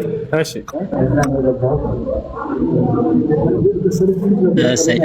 አንድ ጥያቄ ነበረኝ። ምናልባት ያው ጥያቄ ካለው ምናምን እያልክ ስለነበረ እንደው ያልገባኝ ስላለ እሺ በቁርአኑ ላይ የጋኔል ምዕራፍ ከሚለው ላይ አንዳንድ ጥያቄዎች አሉኝና ልጠይቅ ፈልጌ ነው። ምን ይላል? ራሱን ችሎ የጋኔል መስጂድ እንዳለ፣ ጋኔሎች እንደሰለሙ፣ ጋኔሎች ጥሩ ስራ ከሰሩ ወደ ገነት እንደሚገቡ አንዳንድ ኡስታዞች ሲያስተምሩ ሰምተናልና ይሄን ነገር ማብራሪያ እንድትሰጠኝ ፈልጌ ነው። እሺ እንዴት አድርገው ጋኔል ማለት ምን ማለት ነው የሚለውን አሁን በደንብ ማወቅ አለብን። በደንብ አዳምጡ። ጋኔል ወይንም በአረበኛው ጂን ማለት ድብቅ ወይንም ስውር ማለት ነው። በዚህ የተሰየሙበት ምክንያት ከእኛ እይታ የተሰወሩና የተደበቁ ስለሆኑ ነው እንጂ ጋኔል ማለት ሰይጣን ማለት አይደለም። ልብ በሉ። ሰይጣን ማለት እስከተባለ ከአላህ ትዕዛዝ የወጣ ያመፀ ማለት ነው። ገብቷል? ጋኔል የሚለው የሆነ የአካል መጠሪያ ሲሆን ልክ ለእኛ ሰው የሚለው መጠሪያችን እንደሆነው ሁሉ ጋኔል ወይንም ጂን የሚለው የሆነ የአካል መጠሪያ ነው። ሰይጣን የሚለው ግን የአካል መጠሪያ ሳይሆን ባህሪ ነው። ልክ ለምሳሌ ሌባ የሚባል ፍጡር አለ። የአካል መጠሪያ ነው አይደለም፣ ባህሪ ነው። አንድ ሰው በሚሰርቅ ጊዜ በእርሱ ላይ የሚውል ባህሪ ነው። ሳይሰርቅ በፊት ሌባ ይባላል? አይባልም። በሰረቀ ጊዜ ምን ይባላል? ሌባ ይባላል። ያለ የዛኔ ሰይጣን የሚለውም ልክ እንዲሁ መገለጫ ባህሪ እንጂ ከአላህ ትዕዛዝ ያመፀ የጅን አይነት መጠሪያ እንጂ እንደው የጅን ሁሉ ሰይጣን ነው ማለት አይደለም። ጅን ምንድን ነው? ከእሳት የተፈጠረ ፍጡር ነው። ከምንድን ነው የተፈጠሩት ለሚለው አላህ በቁርአን ላይ ሲናገር ወልጃነ ከለቅናሁ ሚን ቀብሉ ሚን ናር ሲሰሙም ይላል። ጋኔንንም ከእሳት ፈጠርኩት እያለ አላህ ይናገራል። ከእሳትን የተፈጠሩት ልክ እኛ ከአፈር እንደተፈጠርን አባታችን አደም ዓለይሂ ሰላም። ከዚያ በኋላ ሁለታችንም ነፃ ምርጫ ፍቃድ ተሰጥቶን የተፈጠርን ፍጥሮች ነው። ጽድቅንም ልንመርጥ እንችላለን፣ ኃጢአትንም ልንመርጥ እንችላለን። ልክ እንደኛ ጋኔኖች ወይንም ጅኖች ነቢያቶችን እየሰሙ የመታዘዝ ግዴታ ተጥሎባቸዋል። ገብተዋል። በየነቢያቱ ዘመን ትምህርታቸውን ሰምተው እንዲፈጽሙ አላህ ግዴታ ጥሎባቸዋል። የፈጠረባቸውም ዓላማ ልክ እንደኛው እርሱን ተገዝተን እንድንሞት ነው። ወማ ኸለቅቱል ጂነ ወልኢንሰ ኢላ ሊያዕቡዱን ይላል። ሰዎችንም ሆነ ጋኔኖችን እኔን እንዲገዙኝ እንጂ ለሌላ ዓላማ አልፈጠርኳቸውም ይላል። ስለዚህ ታዲያ ከሰዎች ነቢያትን አምጾ የሚክድ እንዳለ ሁሉ ከጅኖች ወይንም ከጋኔኖችም ነቢያትን አምጾ የሚክድም አለ። ከሰዎች ነቢያትን ሰምቶ የሚታዘዝ እንዳለ ሁሉ የሚያምን እንዳለ ሁሉ ከጅኖች ልክ እንዲሁ ነቢያትን ሰምቶ የሚታዘዝና የአምላክን ትእዛዝ የሚፈጽም አለ። አየህ አይደል? ስለዚህ ይሄ ከታወቀ ያ ያመፀው የካደው የጅን የጋኔን አይነት ሰይጣን ይባላል። ሰይጣን ማለት አልኻሪጅ አን ጣዓቲላህ ከአላህ ትእዛዝ ያመፀ አማጺ ማለት ነው። ለዚህም ሲባል አዳምና ሔዋንን ከገነት ያሳታቸው እንዲወጡ ምክንያት የሆናቸውን ኃጢአት አሰርቶ ያንን ምን ብሎ ይጠራዋል? አላህ ሰይጣን ብሎ ጠራ። አያ መቼ ከተባለ የአላህን ትእዛዝ ካመፀ በኋላ ምን ተብሎ ተጠራ? ሰይጣን አለ። ከዚያስ በፊት ጋኔን ነበር፣ እንደ ማንኛውም ጅን ነበር። ማስረጃ ቃለ ስብሓነሁ ወተዓላ ፊ ሱረቲል ካህፍ ካነ ሚነል ጂኒ ፈፈሰቀ ዐን አምሪ ረቢህ ይላል። እርሱ ከጋኔን ጭፍራ ነበር፣ ነገር ግን ከአላህ ትእዛዝም አመፀ እያለ ይናገራል። ባመፀ ጊዜ ሰይጣን ተባለ። ሰይጣን ማለት አማጺ ማለት ነው እና ያ ስለዚህ ጋኔን ሲባል ጊዜ ለሁለት ይከፈላሉ። እንዳስረዳኋችሁ ከእነርሱ ነቢያትን አምኖ የተቀበለ አማኝ ነው። ከእነርሱ ነቢያትን ያልተቀበለና የካደ ደግሞ ከሃዲ ሰይጣን ይባላል። ያ ነው። ስለዚህ አሁን የጋኔን ምዕራፍ ወይም የጅኖች ምዕራፍ የሚለው እዚያ ላይ በጣም የሚደንቅ የሆነ ምዕራፍ ነው። እዚህ ዓለም ላይ ትልቅ የሚደንቅ ነገር ምንድን ነው ከተባለ የማይታዩ ነገራቶችን የሚገልጽ የሆነ መለኮታዊ መጽሐፍ ነው። የሚታየውንማ ችግር የለውም እናያቸዋለን። ገብቶሃል? ለምሳሌ ስለ ፀሐይ ቢነግረኝ ያን ያክል አስፈላጊ አይደለም፣ የማየው ነገር ነውና። ስለ ጨረቃ ቢነግረኝ ያን ያክል አስፈላጊ አይደለም፣ የማየው ነውና። የማይታዩ ግን እንደ መልአክ፣ እንደ አምላክ፣ እንደ ጋኔን እና ሌሎችንም ልክ እንዲሁ እነዚህ ነገራቶች ምንድናቸው? እጅግ በጣም የሚያስደንቁ ፍጥሮች ናቸው። የማናያቸውን ደቂቅ የሆኑ አካሎችን እምነታቸው ምንድን ነው? ከምን ተፈጠሩ? ለምን ዓላማ ተፈጠሩ? አሁንስ በምን ላይ ናቸው? ወደ ቀጣዩስ ዓለም ላይ ወዴት ነው መሄጃቸው የሚለውን የሚገልጸው ቁርአን እርሱ ነው እና ይህን ይመስላል ስለ ጋኔን በተመለከተ። ገብተዋል?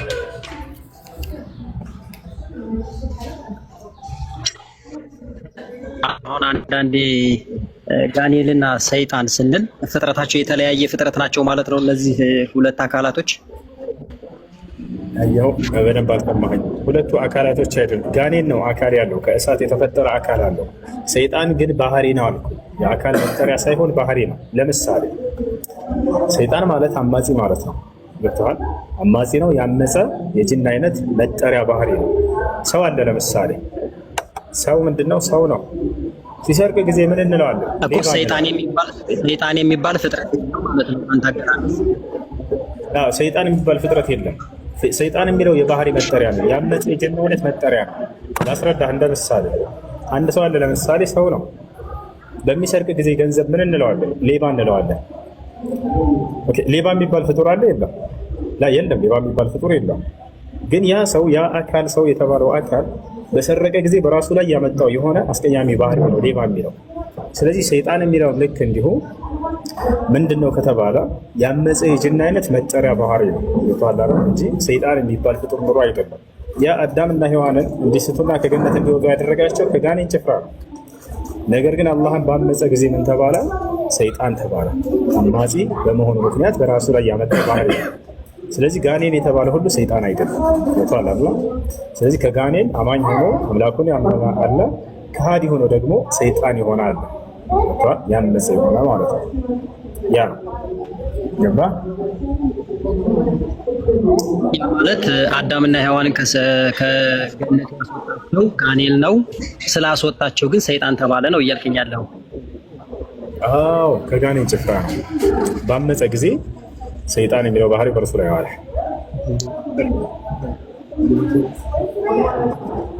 ስለዚህ አሁን እነዚህ ጥሩ የሰሩ ያሉ ወደ ጀነት ይገባሉ የሚባል ነገር አለ። ነብዩ ጋር አብረው ሰግደዋል የሚባለውስ ነገር እውነት ነው? ትክክል። በሁሉም ነቢያት ዘመን የነቢያትን ትምህርት እየሰሙ እንዲከተሉ ግዴታ ተጥሎባቸዋል። ገብተዋል? ለምሳሌ ሙሴን ያውቁት ነበር። አላህ በቁርአን ላይ ጠቅሶታል። ሱረቱል አሕቃፍ የመጨረሻው ገጽ ላይ ወኢዝ ሰረፍና ኢለይከ ነፈረን ሚነል ጂኒ የስተሚዑነ አልቁርአነ ፈለማ ሐደሩሁ ቃሉ አንሲቱ ፈለማ ቁዲየ ወለው ኢላ ቀውሚሂም ሙንዚሪን ቃሉ ያ ቀውመና ኢና ሰሚዕና ኪታበን ኡንዚለ ሚን ባዕድ ሙሳ ሙሰዲቀን ሊማ በይነ የደይህ የህዲ ኢለል ሐቅ ወኢላ ጠሪቅን ሙስተቂም ይላል።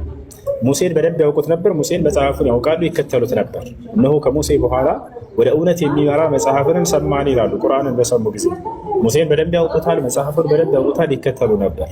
ወጣ አይደል? ስለዚህ ያመነ የሆኑት ገነት ይገባሉ፣ ያላመኑትና የካዱት ደግሞ ገሃነም ይገባሉ።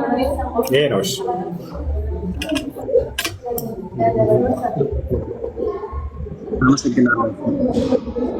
እሺ ቀጥል። ልጁ ግን ይጨርስ ያልተረዳው